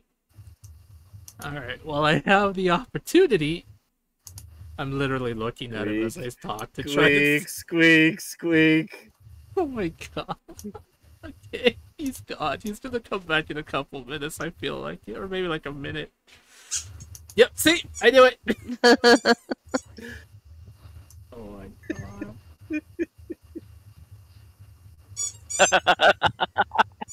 Squeaker, squeaker. Oh So my yes, gosh. as you guys travel using the ever so amazing sand skipper I provided for you, you hear the sounds of a dog's squeaky toy off in the distance, but sounds like it's right next to you for some reason. This is terrifying. Lumi would be freaking out. Oh my god. But no, yes, you all cover up doing your thing as the sand skipper begins to move, sailing across the sand, sailing across the sand around sailing across the sand, although it was water, completely passing many dunes. Lumi, this place feels like home to you, because quite literally you grew up in the desert area. You see giant, what do you call them? Cactuses here and there, cacti, everything. Different animals you would normally see in the desert, such as like lizards, some foxes, even though foxes mostly come out at night, things like that. Some desert mice, things like that, essentially. A lot of good snacks around. It's them. It's the Muad'Dib. Yeah. Oh my God. I'll eat all the more deebs. Guys, I do want to warn you something. Just I think we should probably realize that I don't think we can be very stealthy on these things. These things keep squeaking at the first opportunity. Oh my God. What? Oh my gosh, I'm leaving. That's the sound of the sails creaking. Yeah. You have to pump the sail. So every time you pump it, it's weepoo. I think I'm gonna oil these the next time we get the chance. Oh my god. But yes. Hi, bye. How are you? You all enjoy the ride. Enjoy the ride on the sand skimmer. The sand skimmer, sorry, as it continues to glide quite effortlessly to the sand. Normally, having air blow on your face when you're on a ship like this would feel good. However, due to the high temperatures of the desert, it's mostly just warm slash hot air blowing towards you guys. So it's not as relaxing as it could be, but it's enjoyable if you're used to these accommodations, really. Yeah. The ride is uneventful. It takes a couple hours because of how big this desert area is. Until finally, you do see different things, different sights, different pastures of cacti, birds, all that good stuff. Until finally, you come across something that looks very familiar to you, Lumi. Mm-hmm. You see a small village.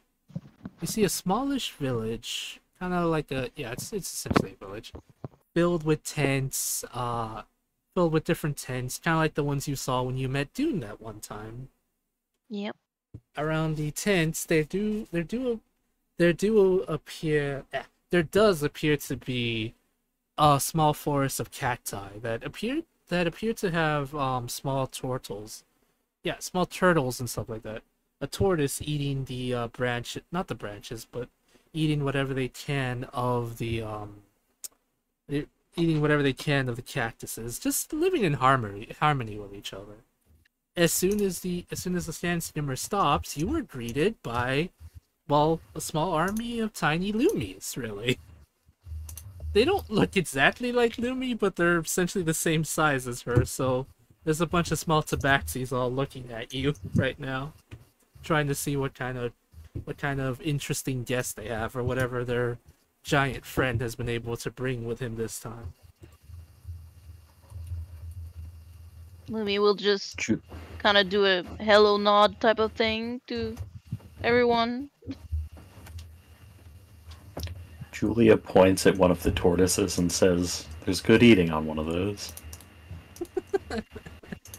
Yes, there is good eating on one of those.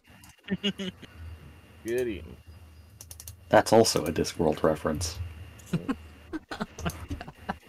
Cody.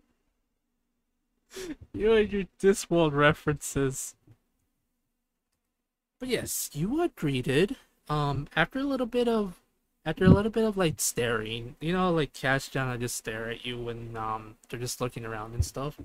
Pretty much just you all are being stared at by a small bundle of cats. After when Lumi you wave, one or two of them waves at you, and they begin to whisper amongst themselves.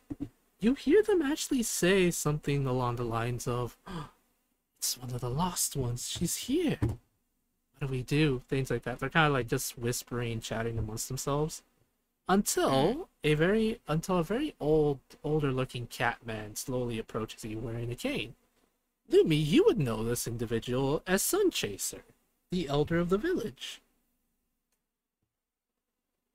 Guys, I think that's Sun Chaser, the Elder.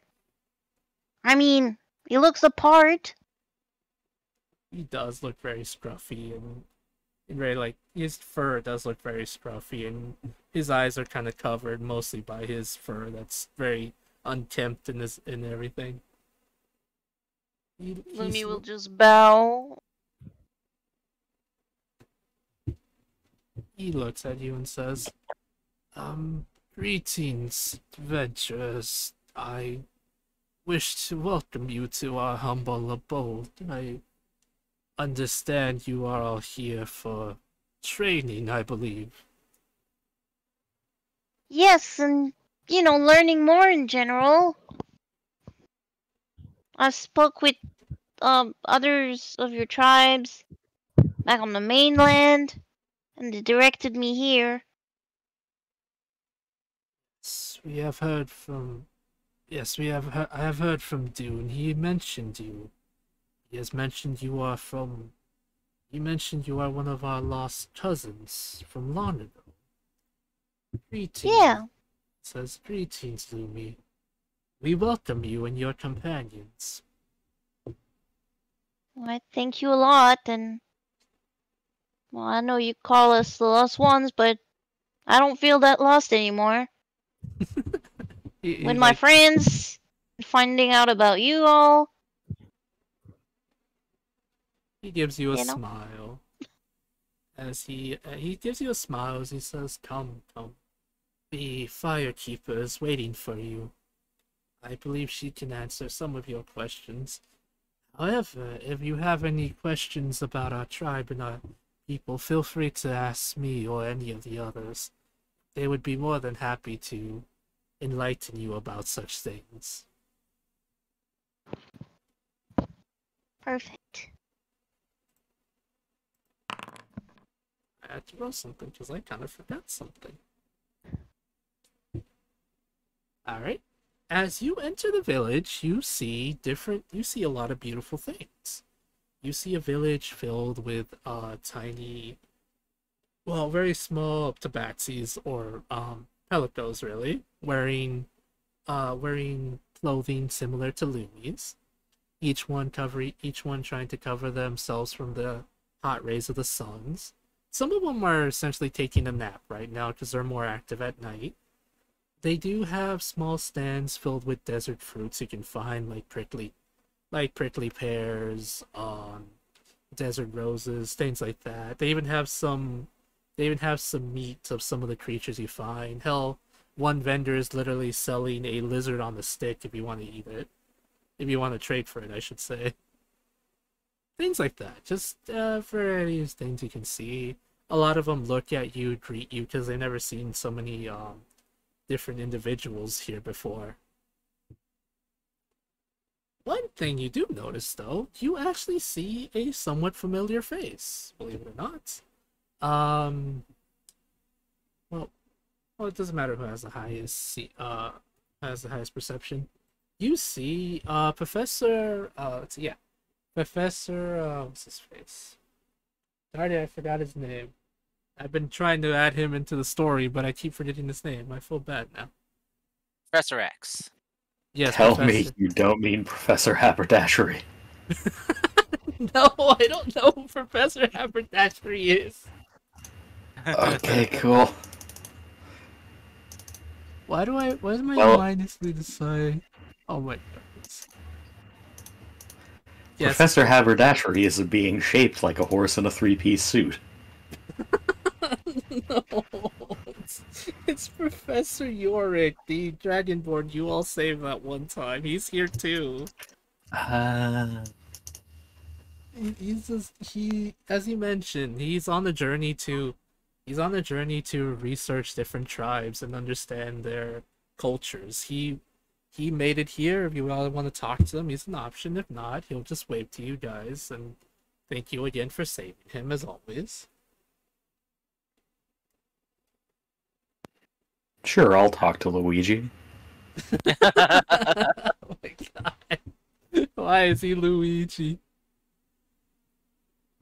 Because he's been off on his own adventures he's going to tell us about. Oh my. Okay. Alright, so yes, we'll just get to Anne's and Munestein real quick. And then you can talk to Luigi if you want. Oh my god, they're not in pajamas though, Ida. Oh my god. And they're all just pelicos and freaking arcade sifs, if anything, size-wise. Anyway, so yes, you were greeted as you were all guided to a giant tent where you are guided to a giant tent where you are greeted by the Elder again. Well, you're led by the Elder, I should say. And you are greeted by Willow. She has taken on more of the traditional outfits, the traditional fire dancer outfit she had when you first learned how to do the fire dance, Lumi. Oh, Oh, hey, when we tried to rob you. She'll just laugh. Yes, dear, when you tried to rob me. I mean, to be fair, we didn't actually Succeed. do it. No, I mean, we didn't even have an attempt to do it. Wait, you're here? When did you get here? No, I don't know where we are. I just kind of phased out of nowhere. I pick them up and throw them out. Okay, never mind. Goodbye. Yeah. Sorry, I just made an assumption. That's my bad. Oh my god, you all can be there if you want. It's not a Yeah. close secret, you fine. Turtle, get I'm back still in. throwing them. Oh my god, Turtle, get back in. Yes, all of you that want to be in the giant tent can be. Oh my goodness. Okay. Yeah. Willow will say this. Hello everyone, it's nice to see you again. Hopefully you are all doing well. From what my dear friend tells me, it seems you wish to learn how to use Fire Rune, huh, Lumi? Yeah, I mean, if it can help us with all the battles ahead, with terrifying beings staring up the sky, and stuff like that, you know? Also, fire's kind of her whole thing. Alright, that's fair enough, I can do that for you. However, there's two things you all need to do for me then. Yeah. I need you to gather a bunch of ingredients. Okay. It should be really easy for all of you to get them just fine. The first one We're is good at that. the first one is I need you to gather some prickly pears from these living cactuses. They're known as cactus traits. So you can kill the creatures if need be, or you can just try to convince them to give you the prickly pears from their back. The other one, though, you will have to kill it, is known as a sand crocodile. One of them has been very aggressive lately, and it's been attacking any other competition and overeating many of the eating everything, destroying the Ecosystem? yes, thank you. The Environment? ecosystem. The environment and the ecosystem. So we need to get rid of it before it becomes too big and dangerous. Once you have those things, I would like you to bring them back here. You see, what we're What- about to do is a special ritual. What do you need of the sand crocodile? The whole thing? Or like parts of it? Parts of it, preferably its meat, would be preferable. Okay. Yes, you see, unlike what Driz taught your friend over there, with the whole sumo wrestling thing, to learn the Rune of Fire, we must actually do a special ritual. A dance of sorts. One where you have to... one where you give offerings to the fire goddess herself, or any other god of fire, and if they accept your offerings, they will bless you with a vision. You know, I'm not gonna lie, I'm a little disappointed because I thought we were gonna be having like some type of like barbecue luau kind of thing from the ingredients you were giving us. Kind of thought you were giving us like a shopping list. You Yeah. know, Dear Gregory, I think you misunderstand. We are going to have a luau. That is what the ingredients are for. We're offering it to the god, but also we are going to eat it because it is a blessing from the earth itself to us. Huh. It is literally known as the ritual of fire, dear. It's a festival of lights in a way. So yes. Gregory pulls out a pickle and just munches on it. Where did you get? Okay, you just annually have a pickle. Got it. Pickle Rick, no! Not entirely because the player is munching on a pickle right now. Okay, you got How it. dare you eat a pickle? Disgusting. What is with this pickle hate that's going on lately? Rest in peace, Pickle Rick. I don't know. But yes, Only tolerate the ones that taste like butter. Butter? Yeah. Why butter? I'm French. That's why. Butter everything? If they taste like butter, they don't taste like shit pickles, okay? Pretty simple, isn't I it? can't believe it's not pickles. Man, I mean, yes, there are some pickles that are kind of like bleh taste, but there's some good ones too. Next time I am gonna try it with butter because now I'm curious. These are just But, dill pickles. I had a pizza with pickles on it. Oh, whoa. No, it was delicious. It was a cheeseburger pizza. Oh gosh. What? Sounds Delicious. Okay. What's wrong with that? Nothing. You eat what you want to eat. It was at a pizza buffet.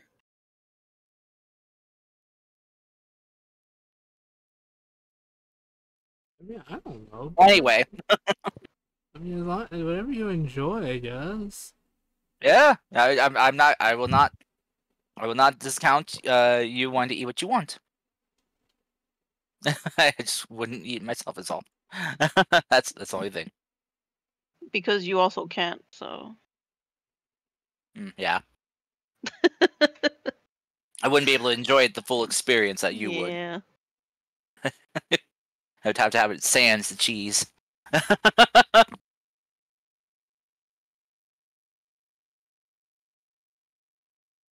So we'll have a barbecue, alright, Gregory?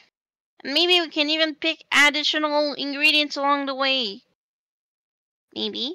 Yeah. Not for the ritual, but on the side, if perhaps Julia want to cook some stuff, I don't know. Well, because a balanced diet is very important Mm-hmm. to staying healthy. So, Julia yeah. is decidedly not there. Julia is wandering through the market with the professor following them. Where the hell is Julia? No, it's just visiting. Tourism, that's fine. Oh, God. Julia, don't make me use a third level spell slot for sending spell. Just walk in the market, cars. So where would we find that giant crocodile? Oh, and the cactus drakes. The cactuars? Where are the cactuars? No, you said Yeah, drakes. You said drakes, not cactars. Cactuars. She didn't say. Yeah, she didn't say cacti. She said cactuars. Come on.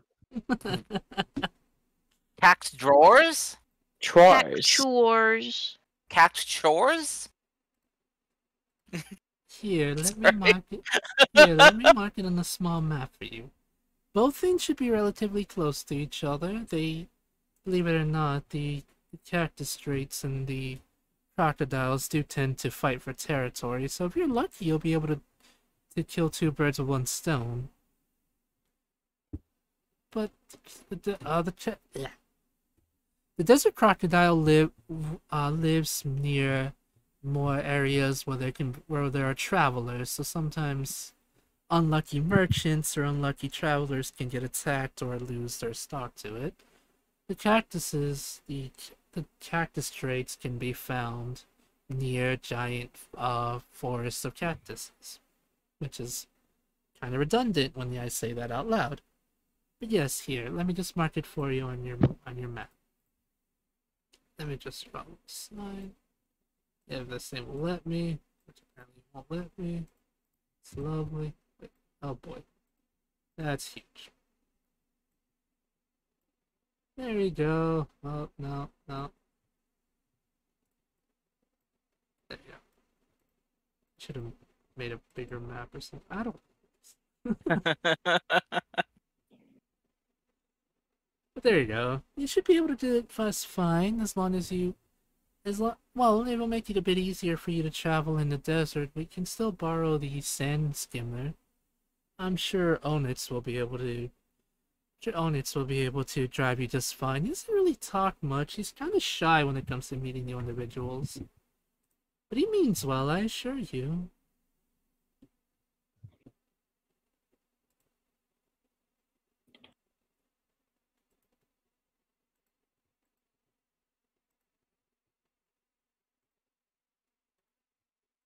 So yeah, that's been marked on your map. If you guys want to start heading there, now you can.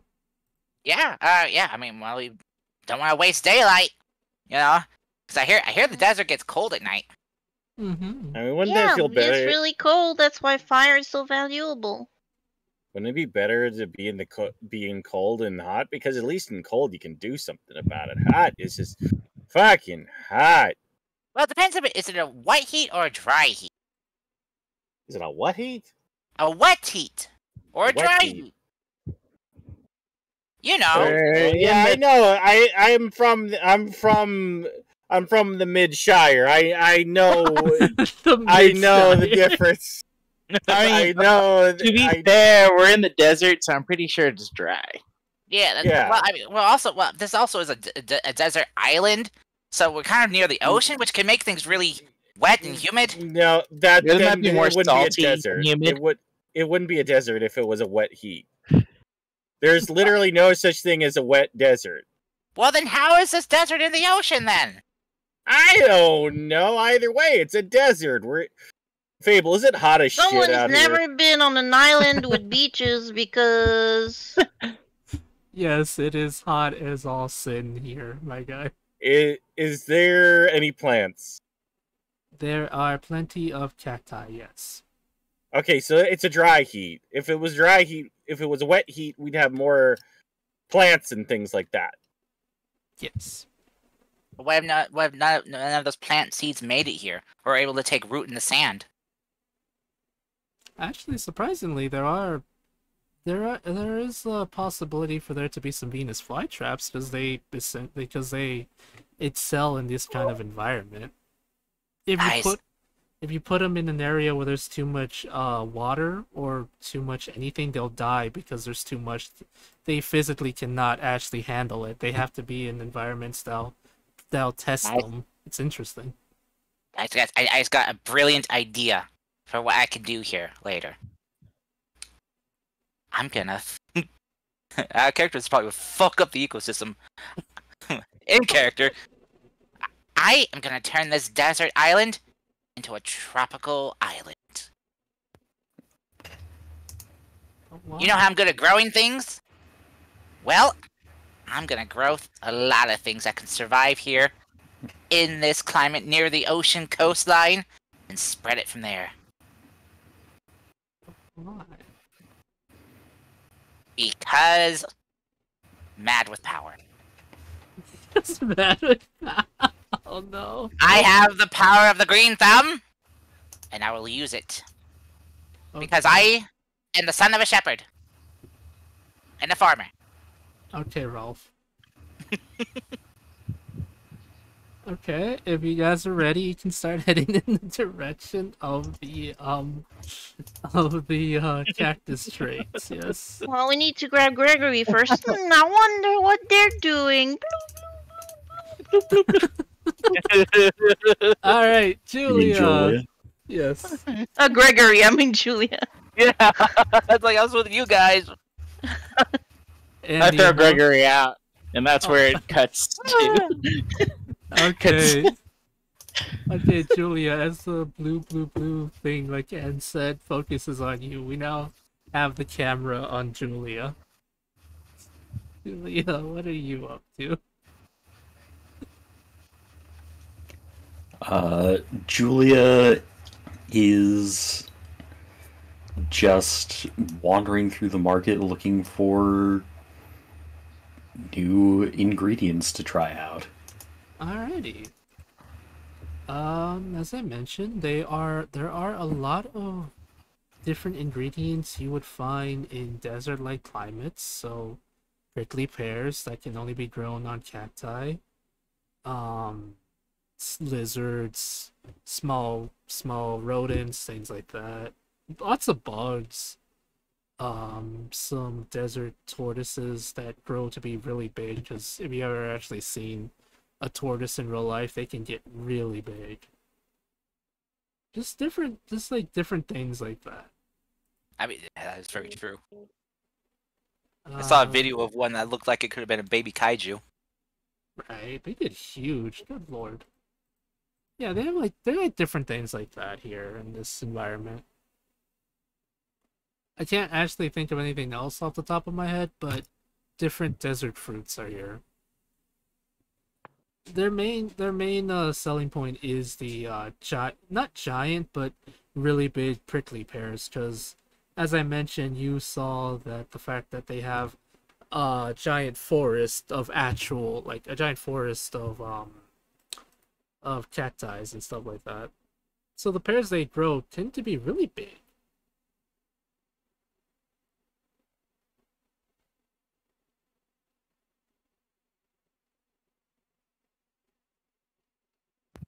Is Julia? Julia is going to buy just a big bundle of plantains. Alrighty. I'm gonna make G-flays. Okay.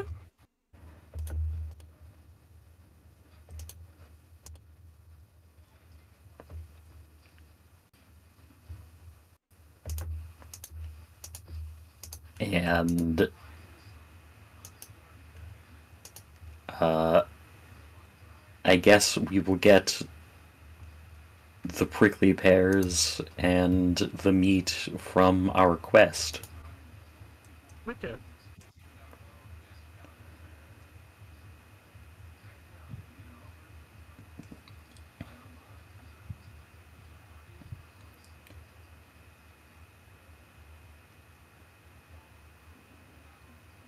Alrighty. So you all gather the ingredients you need, all that stuff, and I assume you guys meet up. Head in the direction of where you need to get the prickly pears and stuff like that. Yes? To the cactuars. Yes, the cactuars. Cactuars.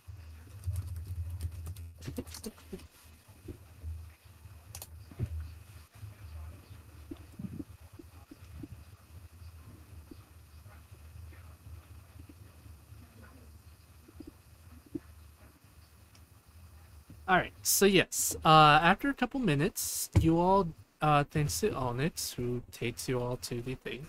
By the way, he is not a tabaxi. In fact, he is he is a Leonin, which is essentially in my head at least, it is the much bigger cousin of the tabaxis, and kind of, for Lumi, the much larger cousin of her specific species. But yes, that is, in case anyone was curious, he's a Leonin. He'll guide you guys, taking the sand skimmer to the area where you see what appears to be a small forest of cacti, standing, just being there menacingly. As soon as the ship stops, he'll kind of make a small grunt and point in the direction to where you guys can find the cactuars, as Lumi keeps saying it.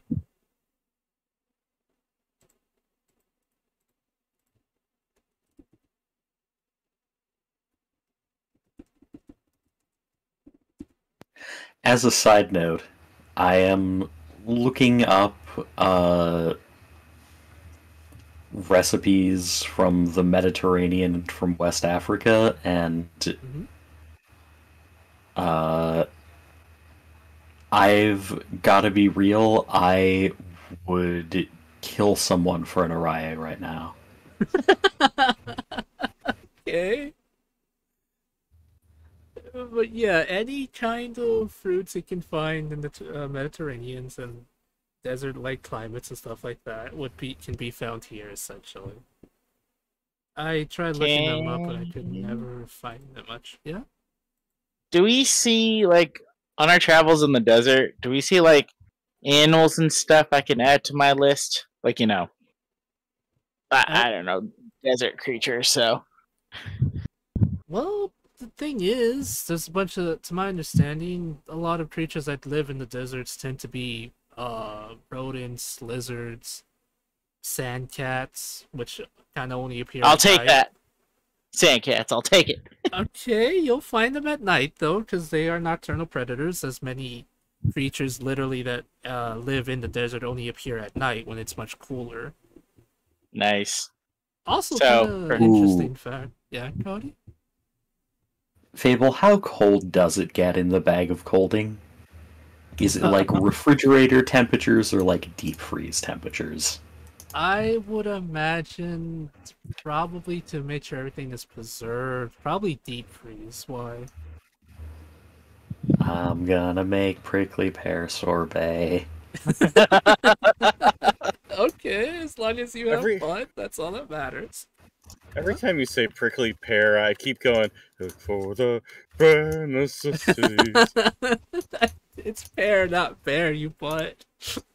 No, it's because No, but oh, yeah, Baloo eats prickly pears during that song.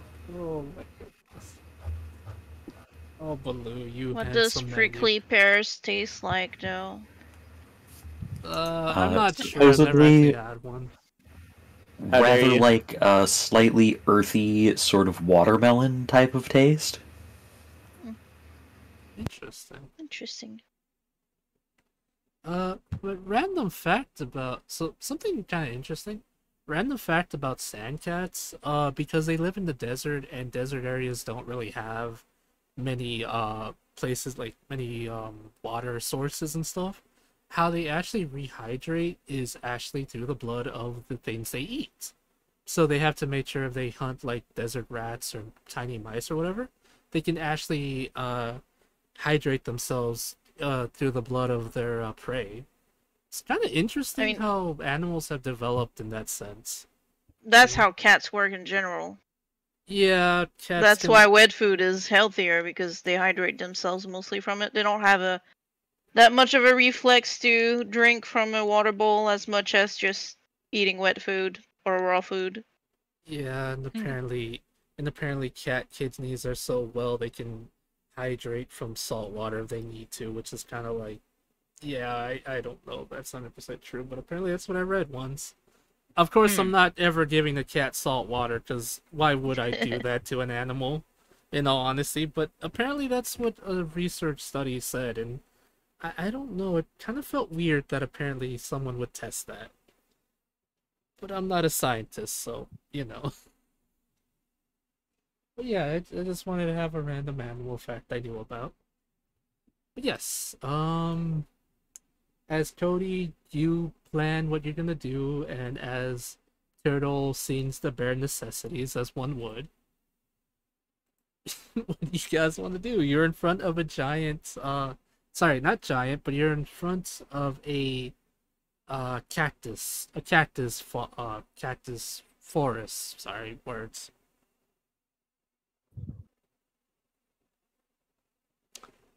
Well, apparently we can convince them, but I don't know how to do that. Yeah, I'm pretty sure none of you speak Draconic. No, I know for sure none of you speak Draconic. What are you talking about? I just turn whatever's the closest to dragon kind of deal, and I can totally understand it. That's not how it works. That is totally not how it works. Totally how it works. No. Oh my god. It's wild to think about that the last campaign, like, there wasn't a character who didn't speak Draconic. I know. And now, like, all of us, none of us speak it. Well, actually, I could fix that for one of us. Oh. Since I became level 6 now, I can cast my divination spells using my cards instead. So I can save a 3rd level spell slot by using the 3 of my cards to cast tongues on someone. So that way, someone could understand them and speak any language for an hour. I mean, probably Turtle would be the best at convincing, or Julia. I'm not really good at that. Talking is not my strong suit. Yeah, same here. Which is kind of weird since I run a whole, fortune telling stand thing, so but Alright. Turtle, you want to go talk to some drakes real quick? Sure, I can try to do that. Alright. Alright, Okay, Turtle, hold still. I never tried it this way before. Gregory just like pulls out his cards. Eyes begin to glow as he hovers off the ground a bit. The cards is floating in the air as he begins speaking tongues. That doesn't sound like Draconic. That just sounds like random gibberish. It's my process. And then Those just like, Process Primus is speak lyrics? gibberish. and then 3 cards just fly at you, and What just the like fuck are cars? no, not cars, cards. His cards, Oh god, cars! and they Oh my embed themselves God. into you, and you can now speak tongues. Alright, so Turtle, now that you have tongues, I'm pretty sure you already know how the spell works, but any language you hear is automatically translated in your head, so you'll be able to speak it as well, I believe. No. At least that's how I still think say so. that was Primus lyrics. Cody. Hear myself to South Park going, I have myself a time. Friendly faces everywhere. Oh my I start playing the South Park theme as I go, but I sing it in Draconic. Okay. Let me look up what tongues does. Cause like, the spell grants the Sorry. creature you touch the ability to understand any spoken language and hears. However, when the target speaks, any creature that knows at least one language that can hear the target understands what it says. Moral. Yes. However, gotcha. Okay. So yeah, Turtle, you now, whatever language you hear, you'll now be able to hear it, and as long as you talk to another creature, they'll be able to understand you as well.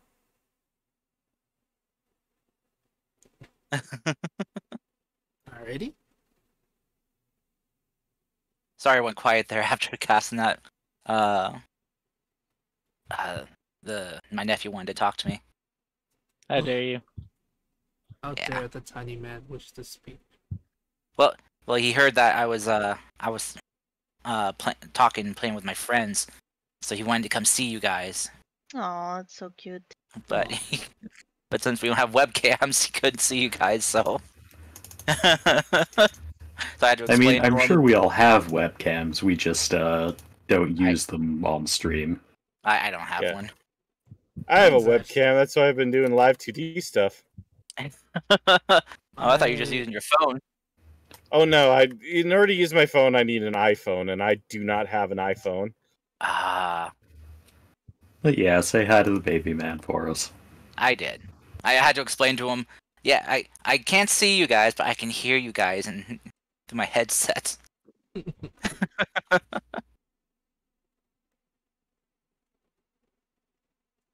Alrighty. He's in that very inquisitive stage where he has to see and try to know everything. Yeah.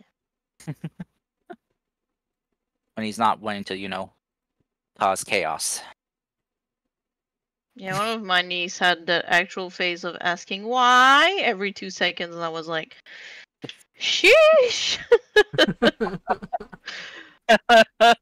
Like, poor parents! Anyway, good luck, Turtle. Thank you! Alright, Turtle. You what gotta is it convince them to give us their biggest, juiciest, tastiest of fruits. You got it? Don't get thousand needled.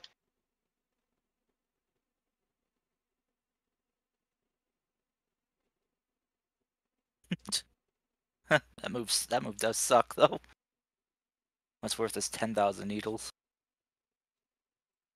The funny thing is, apparently, I can actually technically do that if I wanted to using this creature. I might. Nice. I might. It's not 10,000 needles, but they do have a thorn spray, and I kind of want to use it now. Just out of spite. Anyway, Turtle, how do you wish to speak to the Drates? Can we get a reminder of why you guys want me to talk to them? Because to conduct a special ritual, which is essentially a festival, like a kind of like festival where you wish to give something to burn essentially, but also something for the people of this village to eat. You are Willow said to speak to the Drakes, it's two things. You could either attack them and take what you need from them, or you can try to talk to them, ask them to give you their prickly pears, and that's why. So it's either diplomacy or just straight up fighting. I think diplomacy is probably the best bet. I can get them prickly pears if we need them. Yeah, I know. We're counting on you. Don't mess this up. Oh, don't freaking jinx it. Yeah. Sorry. Yeah, don't worry about it. Anyway. Which of these people am I talking to?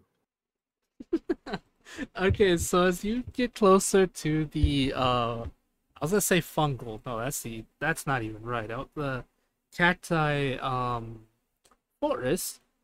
As soon as you do, you watch as one of the cactuses begins to move as it takes the shape of a drake. Let me show you what it looks like real quick, because I actually have a photo of this lovely individual. I say lovely, but I'm pretty sure if you try hugging them, you would be poked with a lot of needles. Oh. This is the shape of the creature that stands before you. I want it. I want it. It's a drake. Transform! Transform! It's a dragon. You need a totem for that. Transform! You're not going to be able to transform. Stop it. You're embarrassing us. I'm doing the thing where like my spikes start popping out kind of deal. So try to concentrate. Okay, so as yourself look fluffy. oh my gosh. So Turtle, as you slowly approach, this creature stands before you, taking a bit of a defensive pose. It looks at you, trying to gauge what you're trying to do. Listen, I speak in Draconic. Listen, friend, we're just here to have a discussion. We're here because we just need some stuff for a festival going on, and you seem like the kind of fella that I've been told to talk to. I've heard nothing but good things about you. Alrighty. Hey, look at you! Look at this magnificent form. It's like what? Like I'm probably gonna get muted now because I got a cat walking on my thing. Shit. Okay, stop doing that, Casper, please. Oh no, Casper, why? Okay, so I'm gonna have to just keep my foot down. Anyway. Sorry about that. You know how it is with these like adorable critters that keep the butts pop the frick out of nowhere. Anyway, so I want to know if there was a chance that we might be able to get some of these prickly pears for this festival going on. Would you be able to help us with that? He kind of like looks at you and says,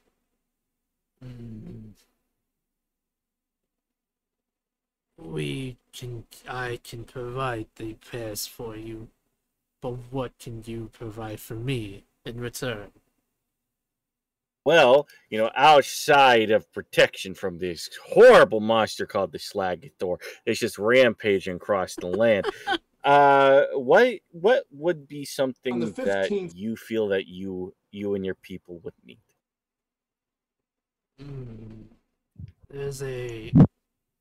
There is a creature encroaching on our territory. Mm-hmm. Would you, if you are able to remove it from here, I in return would give you our prickly pears. Does that seem fair to you? I mean, look at us. We're a bunch of world-class adventurers here. We got like, I mean, I may look a little bit weaker than everybody else, but understand that's just how the universe is working today.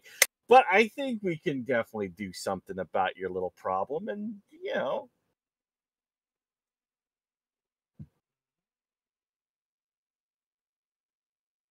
how does it sound? Do you want him? Okay, let me ask you a question before we do this. when you say get rid of, do you mean get rid of or just get rid of go away? I believe my words were. I believe my meaning was sound. I wish for you to kill the creature. It is attacking more than it should, destroying much of the homes of other creatures nearby. It needs to be removed because before it becomes too strong. Believe me, I understand. Like where I come from, and from the Mid-Shire, we have like zebra mussels. They just invade the whole area. We want to get rid of them, so you gotta get rid of your problem before it gets bigger and becomes invasive species. We can take care of this. God, don't get me fucking started. Sorry, we in real life we actually went to a lake today that had a giant sign saying zebra mussels here do not take out. They are invasive. Yeah, they're a big problem in Lake Erie. A zebra what?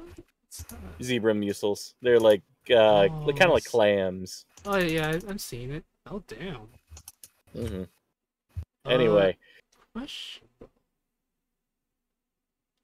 Are there like any laws that say that if you do find them, you should get rid of them? Because I know in Florida, for a lot of invasive species, they're like, if you find giant, I think they're not geckos, but giant lizards, you're supposed to essentially kill them on sight. I know that's the thing there.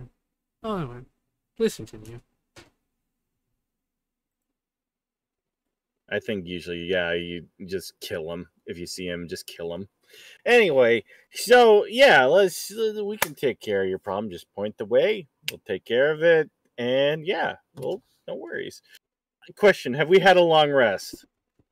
Yes, you had a long rest, actually. Okay, I think I was gone when we had the long rest, so I wanted to make sure. It's been a couple days, so yeah, you guys would have definitely been able to get your long rest in.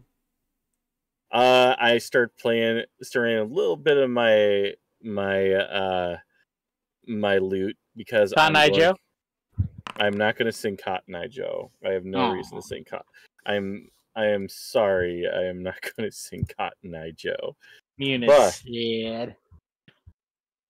But I am going to cast that one thing that we talked about earlier, just so I can tell him a tale. And I don't know if this tale will actually be any good, but it's fucking worth a chance. What number did I roll? A 5? Yeah, you rolled a 5.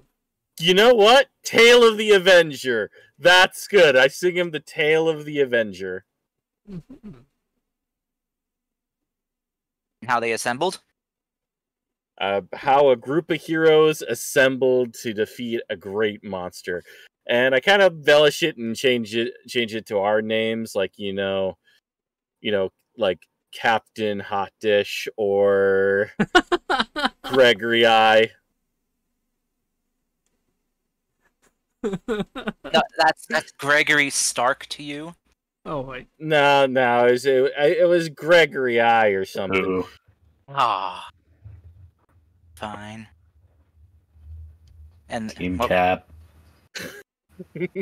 and then we got the Mulk. The Mulk. Oh, bro, that sounds horrifying. It sounds like an angry dairy farmer. Oh my lord. Well, it's either that or the Hune. Oh. No, I like the Mulk. Anyway. The Mulk, yes. Anyway, yes, I do that. And also, when I decide to actually use it for 1 minute, any creature that hits the target with a melee attack takes force damage equal to a roll of your bardic inspiration. Okay. So if one of you guys goes into melee, they can hurt you. You can hurt them just by that. You can literally say, "Stop hitting yourself." All right, which is probably going to be with our me. presence. All right, so That's you got cool. it. All right, good news is the creature you have to take out is the sand crocodile, the one that's on the list for Lumi, actually. it's not invasive. It's more so a predator is has gotten too strong, and not really many predators can take it out. So it has to be taken out before it does even more damage. Like, It's oh, it's just disturbing the natural order. just go like, oh, it's a crocodile, no big deal, and then Fable pulls out a Dinosuchus. Wait, Oh, we're finding a sandy crocodile you'll in see a when desert you're desert finding. region. If a pirate with stretchy arms comes along, I'm leaving. Oh my god. You're not gonna fight an actual. You're not fighting crocodile, okay? You're not fighting that He's loser. never fighting a crocodile. You're not fighting that loser, okay? Sunday. I hope we didn't miss it. Wait, what? That was What? better. That was terrible. I was trying to make a joke about Miss Sunday, but it did not land, and I will forever disappear now. Goodbye, everybody. Goodbye, my dude. You have a good one. It was nice knowing you. And yeah, I'm sorry if I robbed you of that joke. Okay, Carson, Slap. I'm gonna fight you. I'm gonna actively fight you now. Anyway, let's go fight a crocodile. Yes. So, okay. As you all make your way there, you can probably do on foot since it's not that far away. Actually, it's about like 50 feet away. So on foot, it's fine. However, you're in a desert, and deserts tend to be kind of hard terrain, so it takes a bit longer. But yeah, difficult terrain, not hard terrain. Goodness gracious, Bernie. But yes, it takes a little bit of time, but you're able to make it where you see what appears to be something. Well, you don't see the crocodile you're looking for at all, but you do see what appears to have been moving in the sand itself, like streaks, like something was something was dragging itself across the sand. How do you guys want to approach this one? Can I track it? Yeah, you should be Survival? able to. Yes, survival, please. All right. What? Oh Well, no! fuck me! Wow, The curse returns. Nat one, sadly. Sadly, that's sadly in that one. Even if it's a 9, you weren't able to see much. The sand just looks the same to you. It's just sand here, sand there. Sadly, sand in some of your shoes. How did it get there? It's a mystery, Okay. sadly. Guys, I don't know. I don't think this is it. I mean, take a look at where the head region is. I think this was a sand alligator. I don't think this is what we're looking at. Oh my God. Maybe a sand Yeah, caiman. Well, I'll say, is there a freshwater or a saltwater one? Wait, Hard. it's a sand. It's a sand. It's not gonna be any water. It's not gonna be any Oh, kind sorry. of water. Is it a fresh sand or a salty sand? Listen, there's only one kind. Whoever heard of a saltwater crocodile outside of Fantasy Australia? I don't know what your Australia would be called. I'm just gonna call it Fantasy Australia. Fantasy Australia. Which I assume is where all the aberrations came from. You know what? Based on how actual Australia is and how the Australians are, yeah, I can see that being a thing. I can honestly see that being a thing. Well, that and every aberration is possibly poisonous. Then yeah, that makes sense. Yet for some reason they make such adorable dog-themed cartoons. They do. Fable, are Nothing we better gonna than have to Bluey. fight Bogans? Oh, shit. Probably. Not sure what a bogan is, to be honest, but maybe. Ooh, that was some scary thunder. There's Thundercurst? Yeah, Oh no. it's still off in the distance, but it's heading this way. Aw. Fine, as long as you don't run outside, you're okay. Well, also, thankfully, my computer's on a backup battery. So if I do lose power, I'll at least have 30 minutes before I lose you guys completely. Wouldn't your internet go out? No, I got my internet boxes plugged into the battery too. Oh. I'm thinking smarter, not harder. I'm gonna gently place your tokens down, and I don't really know what a bogan is. Oh God. Rock the The boat. bogan, Rock the boat, baby. There's 2 munes. That's too many All the munes. means. Fable, a bogan is the Australian equivalent of a Why does it say redneck old or version? chav. Wait, so what, Jody? Bogan is the Australian equivalent of redneck or chav. Ah, Oh. huh. Also, I don't know why it says old version, but it shouldn't say that. Weird. Yeah, that's weird. Did you forget to update the There token? you go. Why did... No, well, it's working now. Like, this one doesn't say old version, so. I'll fix that, and I'll Why fix hit- that in post. What does that even mean? We're doing Because, it live, chat. We're doing it live. I had the old. Well, remember my icon got all messy last time, so we had trouble switching it. We're doing it Oh, live, yeah. chat. I mean, if you guys want, I can have you guys fight some Tuscan Raiders or something. Duskin Raiders. Just I would because... argue, can we challenge him to a wrestling match? Yeah, of course. Hell yeah. You expect Gregory to wrestle? Yes. Yeah. Are you mad? Look at his spindly little arms. He's got a 10 in strength. He's no stronger than an average farmer. Which is kind of ironic since he's, a farmer's son, so. Yeah, farmers are actually really buff. Anyway, Cars. Oh. Yeah. Let me There you tell go. you about the time my grandfather held a man by his throat over an elevated surface and didn't drop him until he wanted to. What'd he do?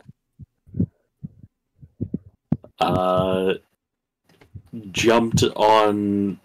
or he was drunk and jumped from the roof of my grandfather's car to the hood,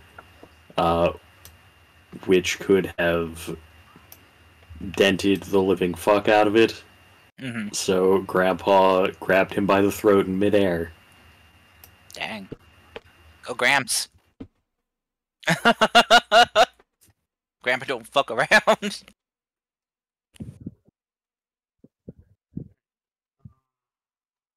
I think someone was asking that question, but if you guys are ready, we can, I can have you guys try to look around if you want to make perceptions or no survival check, anyone?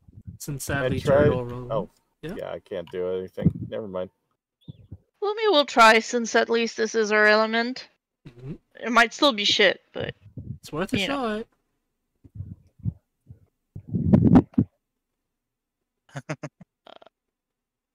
oh my god, it took me forever to find it. I never use the skill these days. Alright, and I'll give you guidance too, by the way. I was muted, so I was saying guidance. And it's like, wait, why am I not? Alright. I'll take it now that you said you were muted, otherwise I would have said no. Too right. Sorry. 18. I was doing on some can. Holy shit! The thunder So you- comes. Yeah, that was right outside my window. Oh, I hate it when that happens. Oh. Okay, so this is what happens.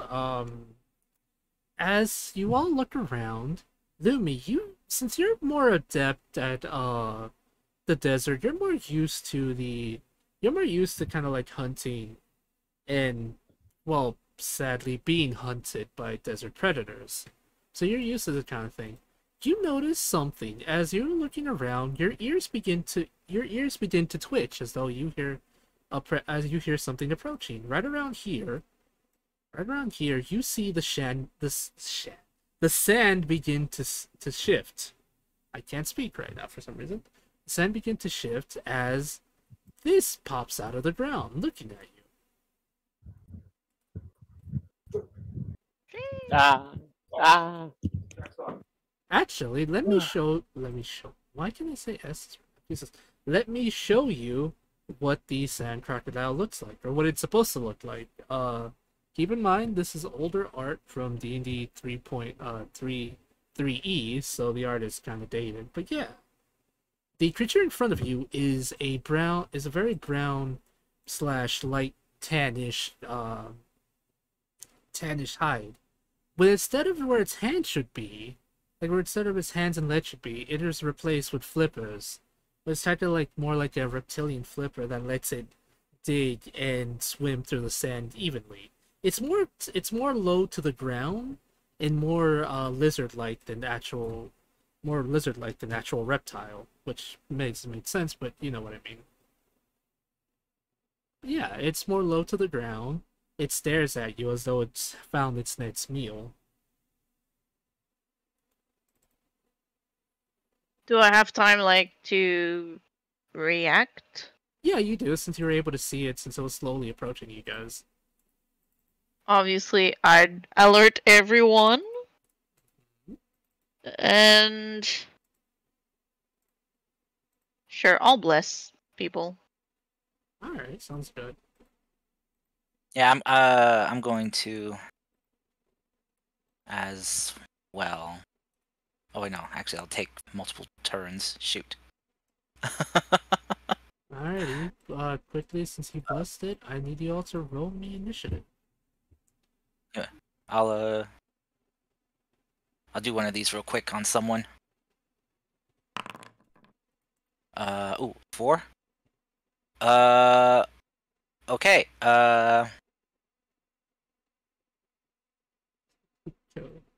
Oh, I can. Ooh, should I keep that or try to re-roll that? Does anyone want to be able to crit on a 19? Could be useful Julia for would- me since I yeah. attack 1,000 times a turn. All right, Julie, you get. Yeah, I'll toss that to you. So for 5 turns, you can now crit on a 19 or 20.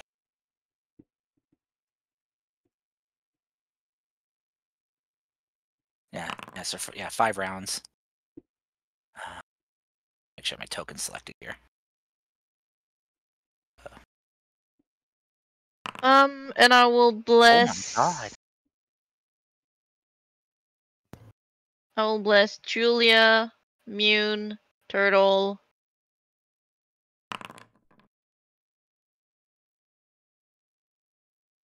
I was gonna ask Yeah.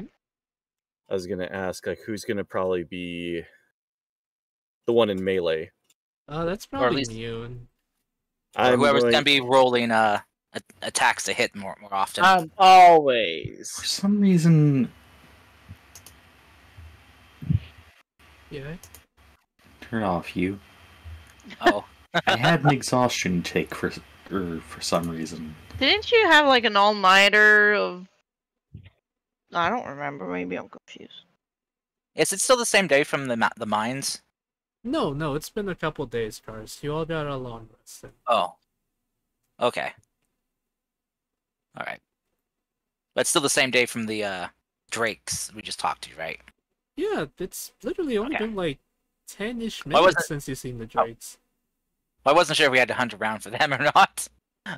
Sorry. Well, actually, you probably would have. However, since you guys are using a sand skimmer to actually move around a lot quickly, through the desert areas, you kind of have more mobility here than anything.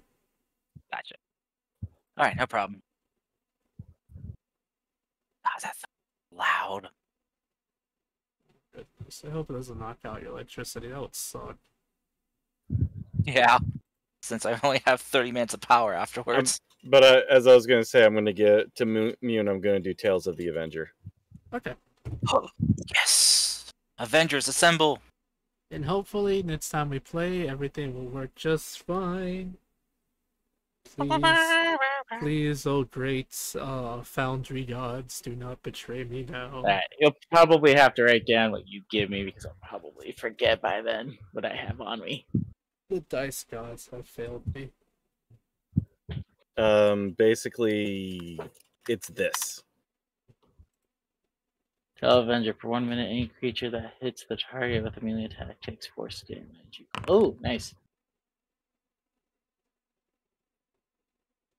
Cool. Basically, everything gets hit with a D6 if it hits you. Hey, Nice. Cars. Yes. Whenever you, I actually wanted to ask you, when you get to the Thunder arc for the Epic the Musical, let me know, because that arc is destroying so many people emotionally. It's really funny, really sad. I've gotten through. Let's see. The last song I listened to was "Ruthlessness." Oh dear, it's gonna get worse from here, but it's gonna Yeah. get so much worse. Trust me. Yeah, well, considering their numbers dropped by the hundreds, yeah. Yeah, I think Underworld is gonna probably hurt you a lot. Trust me on that. But the Thunder arc is gonna hurt more. Okay. Oh boy. Anyway. The Okay. animatics haven't helped. Oh yeah, no, people are really, really talented, and the amazing stuff they're doing with the animatics is beautiful. Yeah. And the creature rolled a 2, but since it has a -1, it rolled a 1. Ah!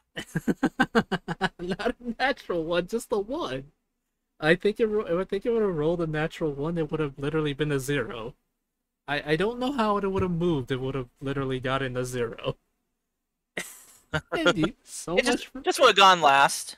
As we jump it, so much for a deadly predator. Turtle. Wait. curb stomp it. Ah! Okay, so I'm Y'all trying to are find. ready. Yes, turtle. Oh, dear. Okay, so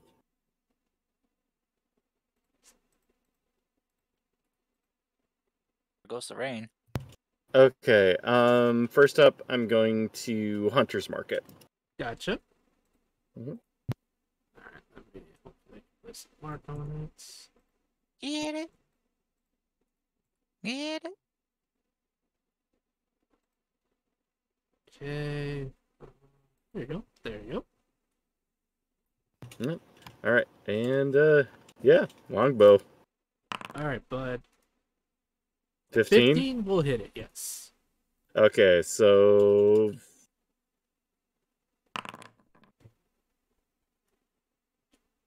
I think I hit the wrong thing. Oh yeah, I did. Okay, never mind. I'm sorry. You're fine. Plus the 2 additional. 12. Alright, so 12 points of damage. Not bad. Alright, you watch as your arrow flies true, turtle. It hits the creature, it pierces the creature's tough leather hide. The creature growls in pain. Alright. Lumi, it's your turn. That was it for you, I should say, turtle. Yeah, that's me. Alright. That's it. Well,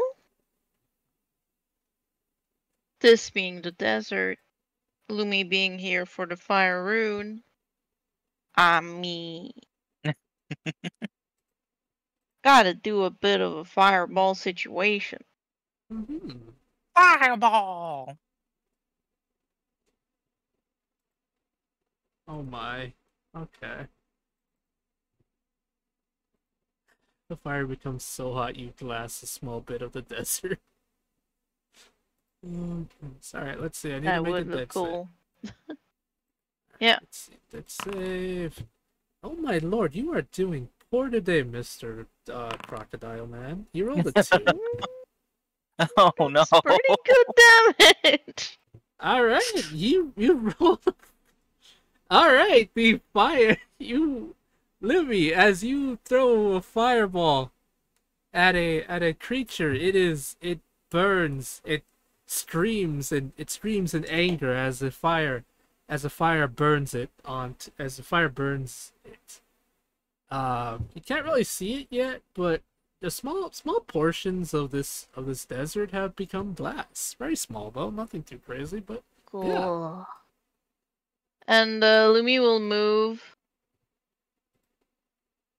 Mm, mm, mm. Up to the front. And it's gonna hiss. menacingly. That's it. Alrighty. Gregory, it's your turn. Lumi has glassed some of the desert, and the creature not screams but growls in pain and defiance for the fireball. That's only 6 points away from max damage. My goodness. Yeah. Probably my best fireball roll ever, honestly. That's a lot of damage. I just thought of something the fire rune can do, and I think Lumi's gonna love it. I'm gonna hate it.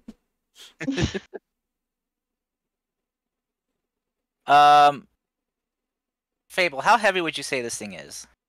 Given the fact that it's a crocodile, it's probably like 500 or something pounds. Because crocodiles tend to be very heavy creatures. Like 500 exactly? Give or take, I want to say. Not exactly, but probably in that range of weight. Yeah. Damn. Okay, I can't. I was gonna try to levitate it, but Ignore this. I didn't mean to press this. levitate only works on a target that's up to 500 pounds. So, dang.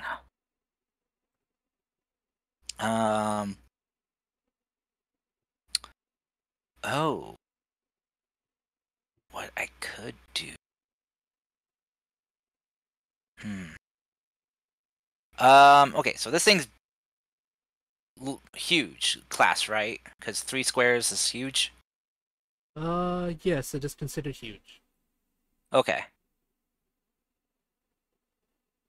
You're gonna Alright, cast enlarge on it. It's gonna be gigantic. Got it. Actually, I was thinking of casting reduce, Oh no! but you know what?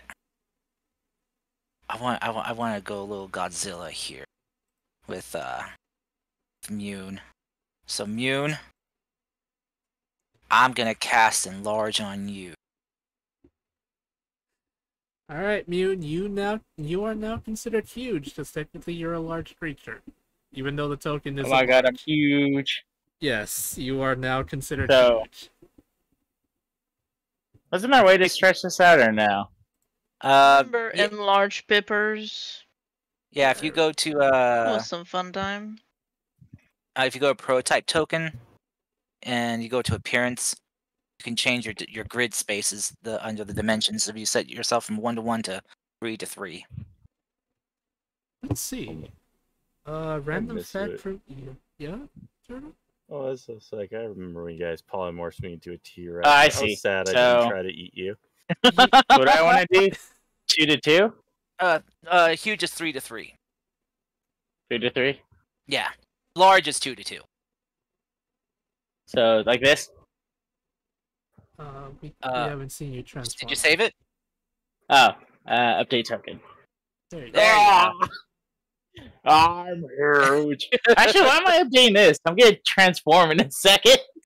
I don't know. Well, because Mune did grow bigger from a medium creature to a large creature. True, I guess on my turn, that's when I So it would be a changed, 2 to 2. Just when you go to your wolf form, which is a large, you become Whoa, huge. whoa, whoa. Who said I was gonna become a wolf form? Oh no, what are you? Okay, sorry. Are you gonna be Huge a crab? crab! Crap battle. Crab battle. Okay. Okay, I hope you know that the crab is medium. You're only gonna become large as a crab, right? Oh, that's true. Yeah, but like, this is the desert. It's a CR2 kind of deal. And, Okay, I got. Yeah. Alright, I just want to quickly say, Turtle, it's funny you bring up that fact about you becoming a T-Rex, because I was telling Mech the other day telling him about the fact that one time I had you guys just beating up some mobs, and all of a sudden the wizard turned Pippers into a T-Rex. That was the thing. He was laughing and thought that was the funniest thing ever. I'm then going to bonus action hide and run this way over here, just kind of getting some distance from that thing, Alrighty. so that way I don't lose my concentration, hopefully, on the spell. Alrighty, you got it, bud. Also, random fact from Ito. Fun Florida fact: crocodiles on average weigh between 200 to 1,100 pounds, based on species. Some have been reported to be up to a literal ton. Oh God. Alligators in exchange have the average around 500 to 600 pounds. So I wasn't really off the mark when I said about Oh. 500. So yeah, there you go. Yeah, no, you're close. Yeah. So That's it for you, Mr. Cost. Julia, you lovely so-and-so. It's your turn. I'm pretty sure with how this boy is rolling, you might just destroy him in a second. But then me and will have a crab battle themselves or something. Well, let's find out. Yeah. Julia's gonna go over here.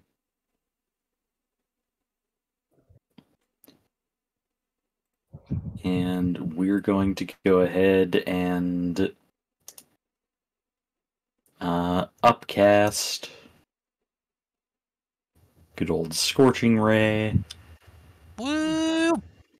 Given the fact that this thing is considered a giant crocodile, I think its weight would probably be in the thousands, actually. Probably. Yeah, Because I mean those crocs and alligators are like, average, which would be probably at best like a large creature. yeah. Like medium to large. This is a huge creature. So Yeah, this thing would probably be like 1,000 something pounds, maybe a ton. probably 2,000. Yeah. Yeah, take. probably 2,000 pounds or more. Alright. How many Scorching Rays, Cody? Just a normal one, or are you upcasting it? I always wondered, I'm upcasting it, and with my Warlock spell slots being level 3, that gives me 5 rays. Nice. So, I always wondered, what does your Scorching Ray look like when you cast it? It looks fairly standard, but it smells like a deep fryer. I thought you were gonna say like sulfur or something like that because of the pact. Deep fry. Guys, anyone have a craving for deep fried chicken now? It fits. Alright, 18 will definitely hit, Cody. 14 or higher will hit, since you kind of guys already know that 15 hit. Oh, wow. Oh, I accidentally hit the critical hit button. That should only be 2d6. Okay. So the first 2 rolls were 1 and a 6. That is 7 damage. Okay. Still up. And attack number 2. 27 will definitely hit. Hey, Julie, question. Did you get the Fire Soul Blessing, too? That's an action to activate. Oh, it's an action. Oh, okay. Okay, so another 7. Attack number 3. 13 will sadly miss. Oh, wait. Just miss. I forgot. I'm blessed. Hashtag blessed. Plus a d4. That will just hit then. Oh. Oh, Julia, that 27 you rolled, that's a crit. Because I gave you that blessing. Oh, that was a 19. Mm-hmm. Okay, then I'll go ahead and roll critical damage for this one so that it evens out. So that's 14. So an extra 7, I think, because you originally had a 7, so let me add an additional 7. That way it'll make sense. Okay. Okay, it's still alive. You're beating the crap out of it. That's for sure. I think that was 3. Was that 3 or 4 attacks? Let's see. I think that was 3 so far. I think. Yeah, so 1, 2, 3. Yeah, 3 attacks so far. That's another crit. Darn it, Cody.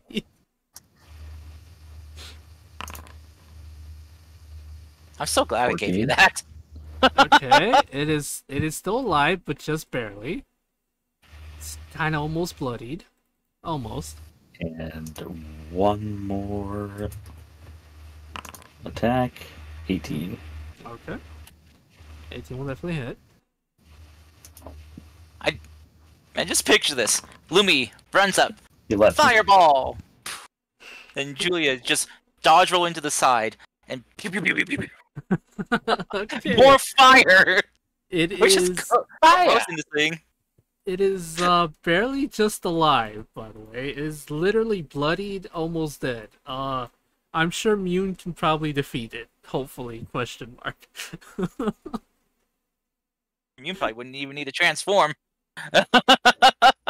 Probably not. I mean, probably. I guess I technically shouldn't because I wouldn't even reach them. I guess, but at the same time, it's Jump. a razorback crab. Because your strength is increased while you're enlarged, so you can jump farther now. Think of it, Mune. You can alley-oop. You can be a Dragoon. Is it my turn or? Yeah, not it yet. should be your turn. I think that was it for you, Julia? Yep. I'm trying to think of anything I can do for a bonus action to throw some extra sauce on that, but I don't think I can, so yeah. Alright, Mune, you can alley-oop if you want to, or what do you plan to do? This thing is very beat up. Very, very beat up. Jesus. I'm going to do that. I'll alley oop, and as I'm alley ooping, I'm transforming into a razorback crab. So You just really want to use the crab, don't you? yes, so Fair change enough. the side to it. Yeah. Okay. So you'll be a Two. 2x2 crab. So yeah, I'd have alley ooped. Ah, why aren't you clicking? There you go. Alright, Here. I'll make your Mune token invisible for now. How could you? What? You don't even get used to this map afterwards anyway.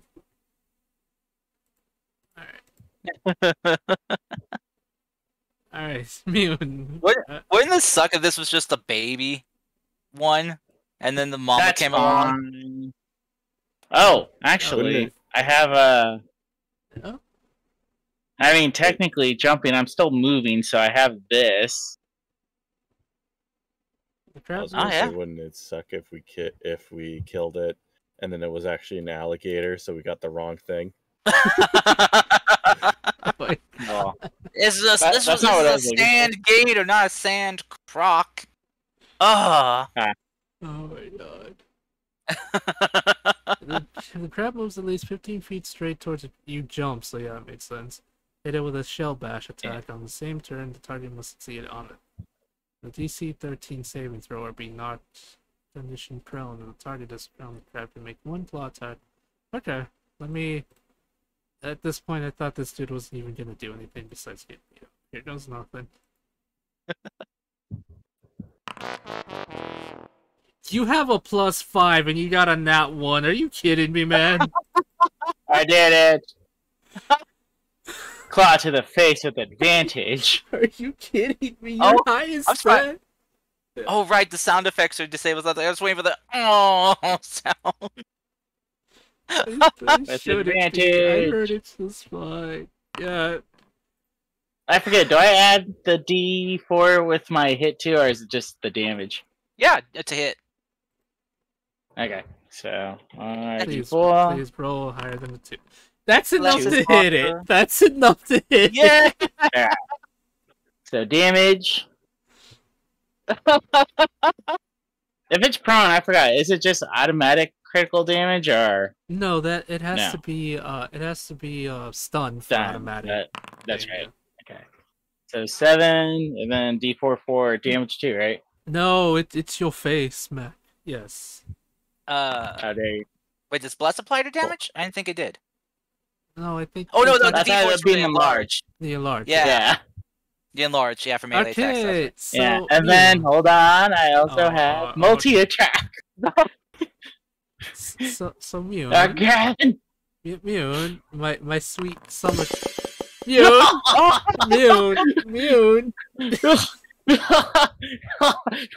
Die. Oh, 8. Okay. Yeah. Plus D4.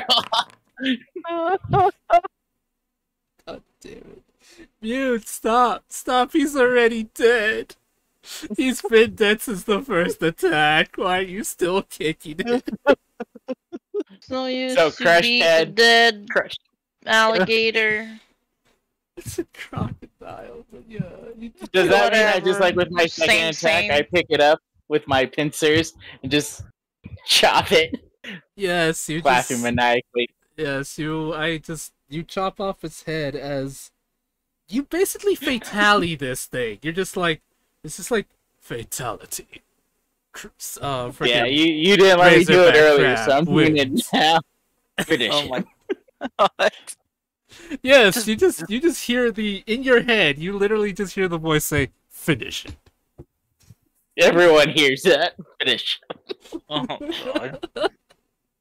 Yes, and sadly, to make this scene horrifying, Mune, the razorback crab, is covered in blood, while the surrounding sand has small bits and pieces, not like the whole area, but small pieces do have glass. Lumi's flames glass bits of the sand. So yes, congratulations, guys. You brutalized this thing a little too hard, Mune. You're welcome. Good Hey, god. they wanted this guy dead, so you know. Yeah, but I wanted him dead, not mutilated. You butthole. Man. Hey, I made them into easier pieces for us to carry back to prove. I'm just doing us a favor, that's all. Oh my god. Gregory's just like stunned, shocked right now. It's like looking at his hands, like, what have I done? I made a monster. You have made a monster. You have made a monster. Oh,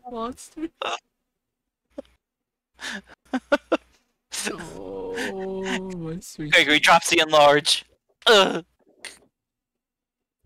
Okay. And as he falls to his knees, crying over what he's become. Oh my god. So yes, Mune, you are no longer a large razorback crab. You're just baby boobop right now. Wait, I have an hour of this. How dare you? As long as I maintain No, but I do concentration, you have an turn back. hour. Okay. Yeah. You do change But yeah, I back, do change back after laughing. Before I delete this, I should probably change them back to Alright. So yeah, one if by one. you can now take back the creature's body, the burnt creature's body back to the sand skimmer, and make your way back home. Well, sorry, well not home, but make your way back to the sir? Yeah, to the little drakes. Yeah. Alright, we'll do that real quick.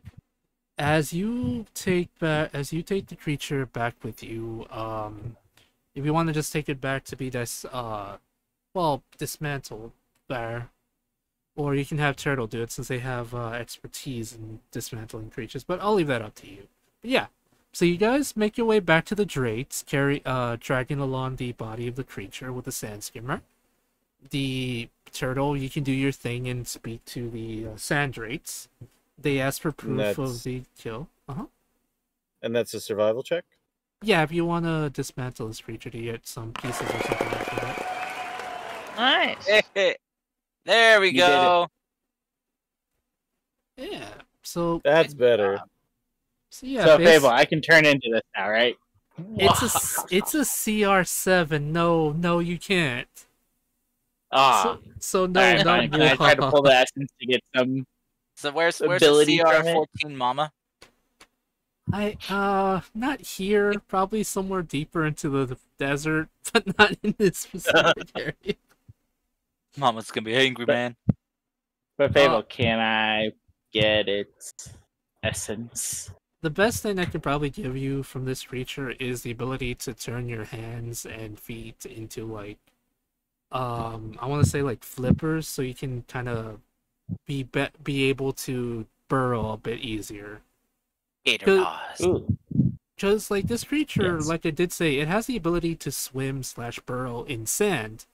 while certain creatures do develop claws to dig into the ground, this one has developed more web-ish like tendrils to be able to move the sand more efficiently. Because claws are Fable, used may I more make, to like do anything. Yeah, Cars? I want to make a petition Yes. that all Mune gets from this is a pair of Crocs. Oh my- Dude, you would be styling in the Crocs. Like, you can, Little pair you of can Crocs. ask Andrew here. Andrew, how much do I wear my Crocs? oh my god. He said too many times. Stupid. Yeah, just a pair of Meaning Crocs all the time. that lets me I wade fuck through with my sand. Crocs. Oh my gosh. Alright, real quick, Turtle. You're able to dismantle this creature and get much of its still intact meat for the festival. With your 28, you pretty much just get a lot of the things you can want from this. It's leather hide. Its leather hide is a very beautiful brownish tannish color. You can use that if you want to like you can try to find a tanner to try to preserve it for you so you can sell it for a good amount of money if you want.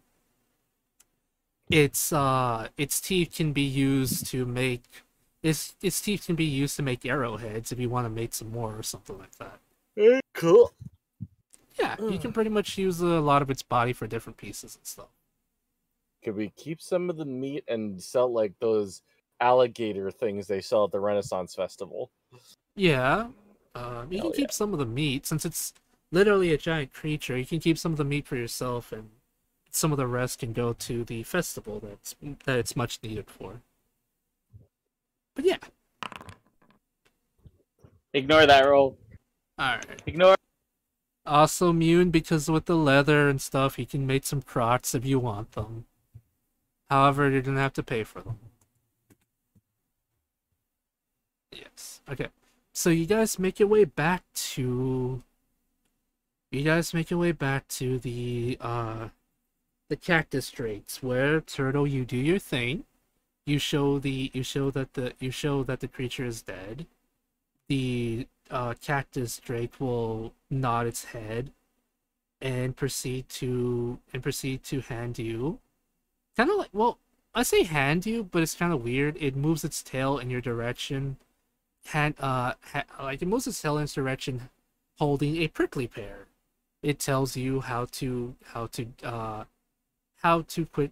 Bleh, how to safely remove the prickly pear from its body, because whenever you do get prickly pears from cactuses, from what I've seen, is you use a tool to cut the outer shell and then pick the innards of the fruit from it, and you go from there.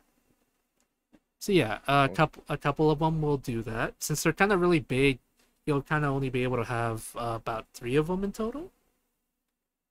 But yeah, there you go. You guys did it. Nice. You guys did it safely. You were able to convince the cactus straits to hand over their prayers without fighting, and you were able to get rid of a creature that was destroying the environment. Good job, guys. Now we just need to dump all of this in a fire, and I'm sure that'll be it. I'm sure nothing else will happen. Nothing bad, at least. Maybe a little That dense. means like slowly sinking into the sand. Right. But Fable, did you want me to roll for the essence thing, or are you just giving it to me? If you want, we can roll. Just roll me a wisdom. Yep, wisdom, baby. 14, 9. The best I can give you with the 9 is probably your front 2 hands can become like the way the flippers are, so you'll have an easier time when we just. Yeah. What about the D4 bless? Oh, That is definitely still there, not. Totally there. 13. Yeah. You'll. Okay, so essence-wise, because the main characteristics of this creature are literally being able to glide easier in sand and stuff like that in the ground, you'll be able to mimic and copy that aspects of it. So, Okay. So pretty much from now on, whenever you encounter dirt that's really soft, you'll be able to swim through it easier if you change your arms and legs to that. All right. Huh. Okay, so let's add to it. Where's the add button here? I forget where the add button. How much essence can Mune hold for, they burst? Well, it's probably more like I can't have all of them active at once kind of deal. Uh-huh.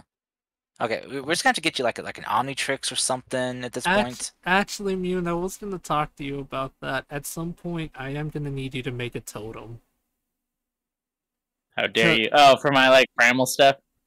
Yeah, because that way Alright. you'll be able to better channel it, but at the same time, Gregory is right. Having too much energy or essence in one body won't be good for you. Kind of like... Yeah, it's fine. As I look at Griggly, as my ears just like start flicking like bad lights in like a hallway distance kind of deal as a horror thing. But yeah, just to help you channel it and focus it better. You'll probably have to make a totem using special wood, but we'll talk about that in the DMs later, alright? Because I want it to be more like a spiritual thing from you. I'll just duplicate this and then edit. Alright. Real quick before we go into this session, I just want to try to set some stuff up for next week. Because we haven't played for a while, so I do want to try to play next week if everyone's okay with that. Heck yeah.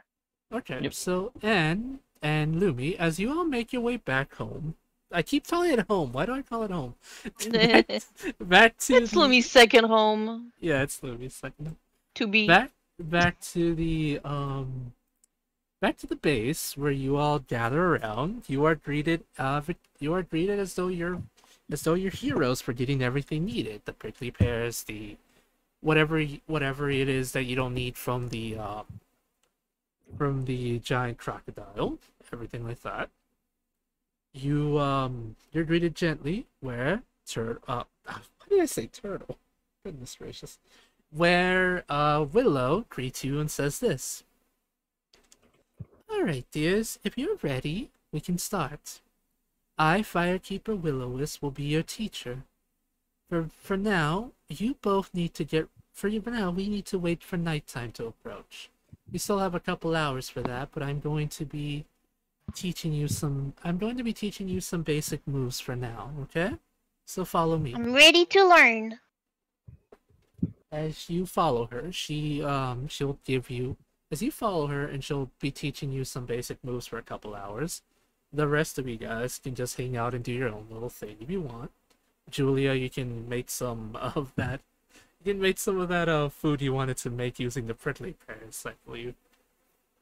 And yeah, Is Mune still learning with me, or is it only me? Yeah, Mune can learn if they want to. You want to learn too, Mune? Yeah.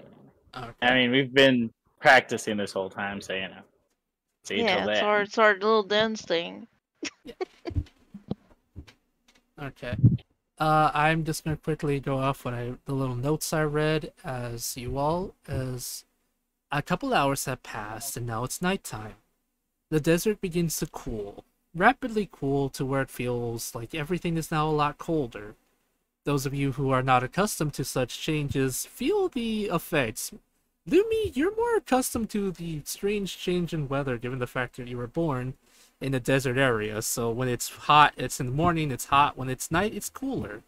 In certain parts of the desert, it gets to the point where it's not freezing, but it feels like it's freezing. Mm-hmm. It's kind of interesting, but yes. Here's the thing. As you two get ready, Willow will hand you both the ceremonial outfits to wear. They are custom made to both fit you guys. Given the fact that last time Mune tried to wear it, it broke because Mune flexed like a meanie. But this time, it's tailor made for you, Mune. How dare they? I flex a lot. It doesn't break. It's tailor made to fit your body type. Oh yeah. Oh my god.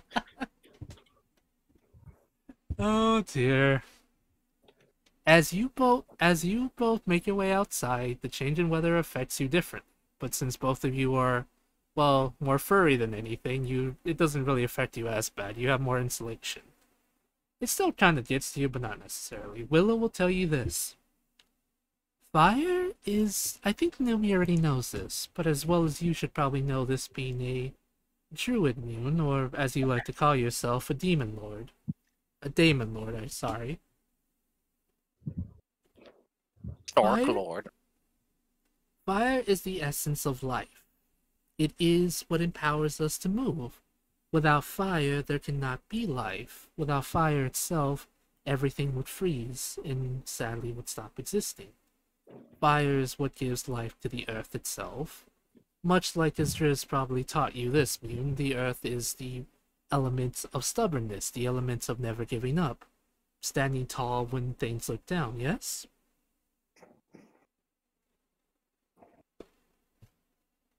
Yoon, are you listening? Yes. Like you just see like steam coming out of Mune's ears, kind of deal. Oh my god. I'll let Lumi explain it to you later. I was gonna say, does Mune understand? Yeah, You know what? Just for this whole lesson, just so Mune can understand, I'm gonna cast tongues on Mune. Okay. there you go. Much better. There you go. Just to help a homie out.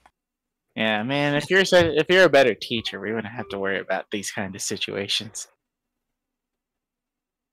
Don't make him start. We're learning here. Fine. Gregory Is that- casts reduce. Was On. to Gregory or Willow you bought? Gregory is casting reduce on Mune. Fair enough. Mune has it coming, being a butt. That's fair. It only lasts Alright. for a minute, but you know. Yes. I mean, this probably works out since I'm gonna be dancing with Lumi, and we should probably be close to the same size. Oh my god. It only lasts for a minute. So yeah, she'll repeat what she says. While earth is the element of stubbornness and willpower, fire is the element of passion. The more passion you exude in whatever you do, the better your fire will happen. Lumi, as well as you, Mune, you know that fire comes in different colors, yes? And she'll kind of clap her hands together, producing this as she claps her hands together, she pulls them apart and a small flame appears from her hand. It first starts off as a normal red and slowly begins to change into different colors. Each color represents a different soul, a different passion. The different the color, the more lighter the color, the more it burns. Such as red is the beginning of fire, blue is a much hotter color. Depending on yourself, I want you to one day figure out what color best represents you, okay? I'll think about it. You don't have to think about it too hard, just be passionate about everything you do and the fire will come to you. That is how Try? that is what makes the fire rune so powerful, is the more passion you put into it, the brighter the flame will be. Now I'm going to teach you the basics of this ritual. To do this, you two are going to dance to the beat of the drums. Around you are going to be drum players. They are going to be playing a beat. You two are to dance in front of the giant bonfire. Keep dancing until eventually you have a vision. Even if your bodies are to the point of exhaustion, I want you two to keep dancing until you get your vision. But before that, I want you both to pick a sacrifice, in a way. Get a different piece of fruits or something and throw it into the fire. What this signifies is you all burning something. You all purifying yourself, purifying your spirit in a way. Unlike the Earth Rune, this is more spiritual. While the Earth Rune is physical, this one is more on a spiritual sense. I hope that makes sense to some of you. Yeah. Alright, once you all are ready, pick your item and throw it into the fire. Then when I say start, I want you two to start dancing. Lumi will specifically try and gather seeds. Mhm. Because I would expect there would be seeds if it's a fruit. Yeah. From the prickly pears, and she's gonna throw that. Alrighty. What do you pick, Mune, for your sacrifice? And don't say Gregory. Damn it. What do you mean? But no, let's see what I have. Inventory. It could be a crocodile tooth or some meat, or it doesn't really have to be anything specific. Just has to be something you wish to give in return for the purifying of your soul in a way. Yeah, I'll do some of the croc meat that we've Okay. collected. Alright. As you do so, Willow says, Alright, I want both of you to start dancing now, as the beat of the drums start playing off in the background. As you do so, you all begin to dance, following the moves Willow taught you, while also trying to make it your own little thing. It's just about being more and more passionate. I'll explain what happens next week, since this is gonna be a bit more spiritual, and I don't have enough time to go into this. So, but yeah, we'll end today's session with you two performing the first steps of the dance, throwing in something you wish to be purified. Others will also be joining you, not to do the ritual itself, but since it is a festival, others are going to be dancing in their own lane. So if like Julia, Gregory, and Turtle want to join in on the fun, they can. However, they're not. You don't have to worry. You guys aren't going to learn the rune unless you want to. But if you guys want to join in on like the fun aspect of the festival, you guys can too. So don't feel Sacrifice like Gregory. okay, you can sacrifice Gregory. No, why? I don't. What did know. I do? But I'm just yeah, a little guy. Wow, you get to sacrifice Gregory, but I can't. Rude. That's No, privileges from the other campaign. like, you monster! but yes, we'll end today's session there with you all starting the first steps of the ritual. Perfect. Yay! Yeah, I hope the sheets are fixed because I had questions written I for, hope so for this too. part, and I lost them. So, Did you try changing your sheet type? yeah, the old one is not there. Oh, okay. I don't worry, and if I don't promise, I can't promise that. If it's Yeah. not fixed by next week, I will fight somebody. I'll fight the creators of Foundry or something. I don't know. But yeah, well, Yeah, or I'll just have more time to rethink of the questions I had. yeah. Alright, but yeah, everyone, just want to say thank you all for coming. Hope you enjoyed. Remember, if the other three would like to join in on the fun festival, go for it, because it is, not only is it a ritual, it's also a festival, and others are joining in on the dancing. However, they're mostly kind of away from Lumi and Mune, because those two are on the main stage, while everyone's a bit of a backup dancer in a way. All you gotta do is think of something you want to throw into the pyre, and dance away, and dance until you feel like you don't want to dance no more. And don't throw Gregory in. I think I know exactly what I'm going to throw into the pyre, actually.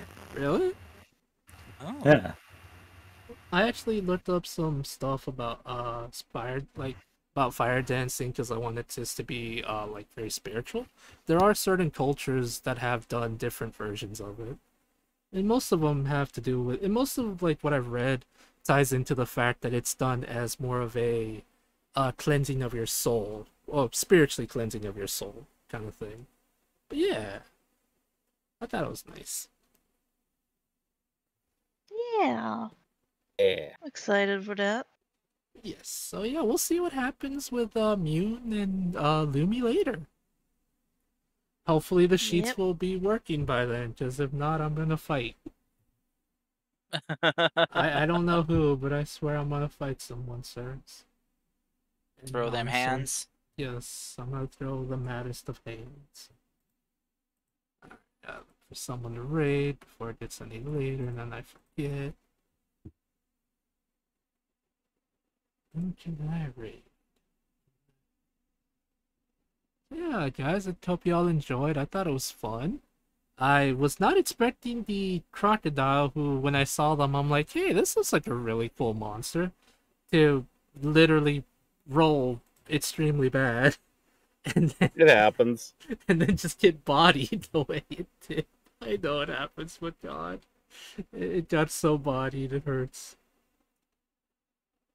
But yeah, so like I said, I know I keep saying this, but if Julia, Turtle, and Gregory want to throw stuff into the pyre to join in on the festival, feel free to do so.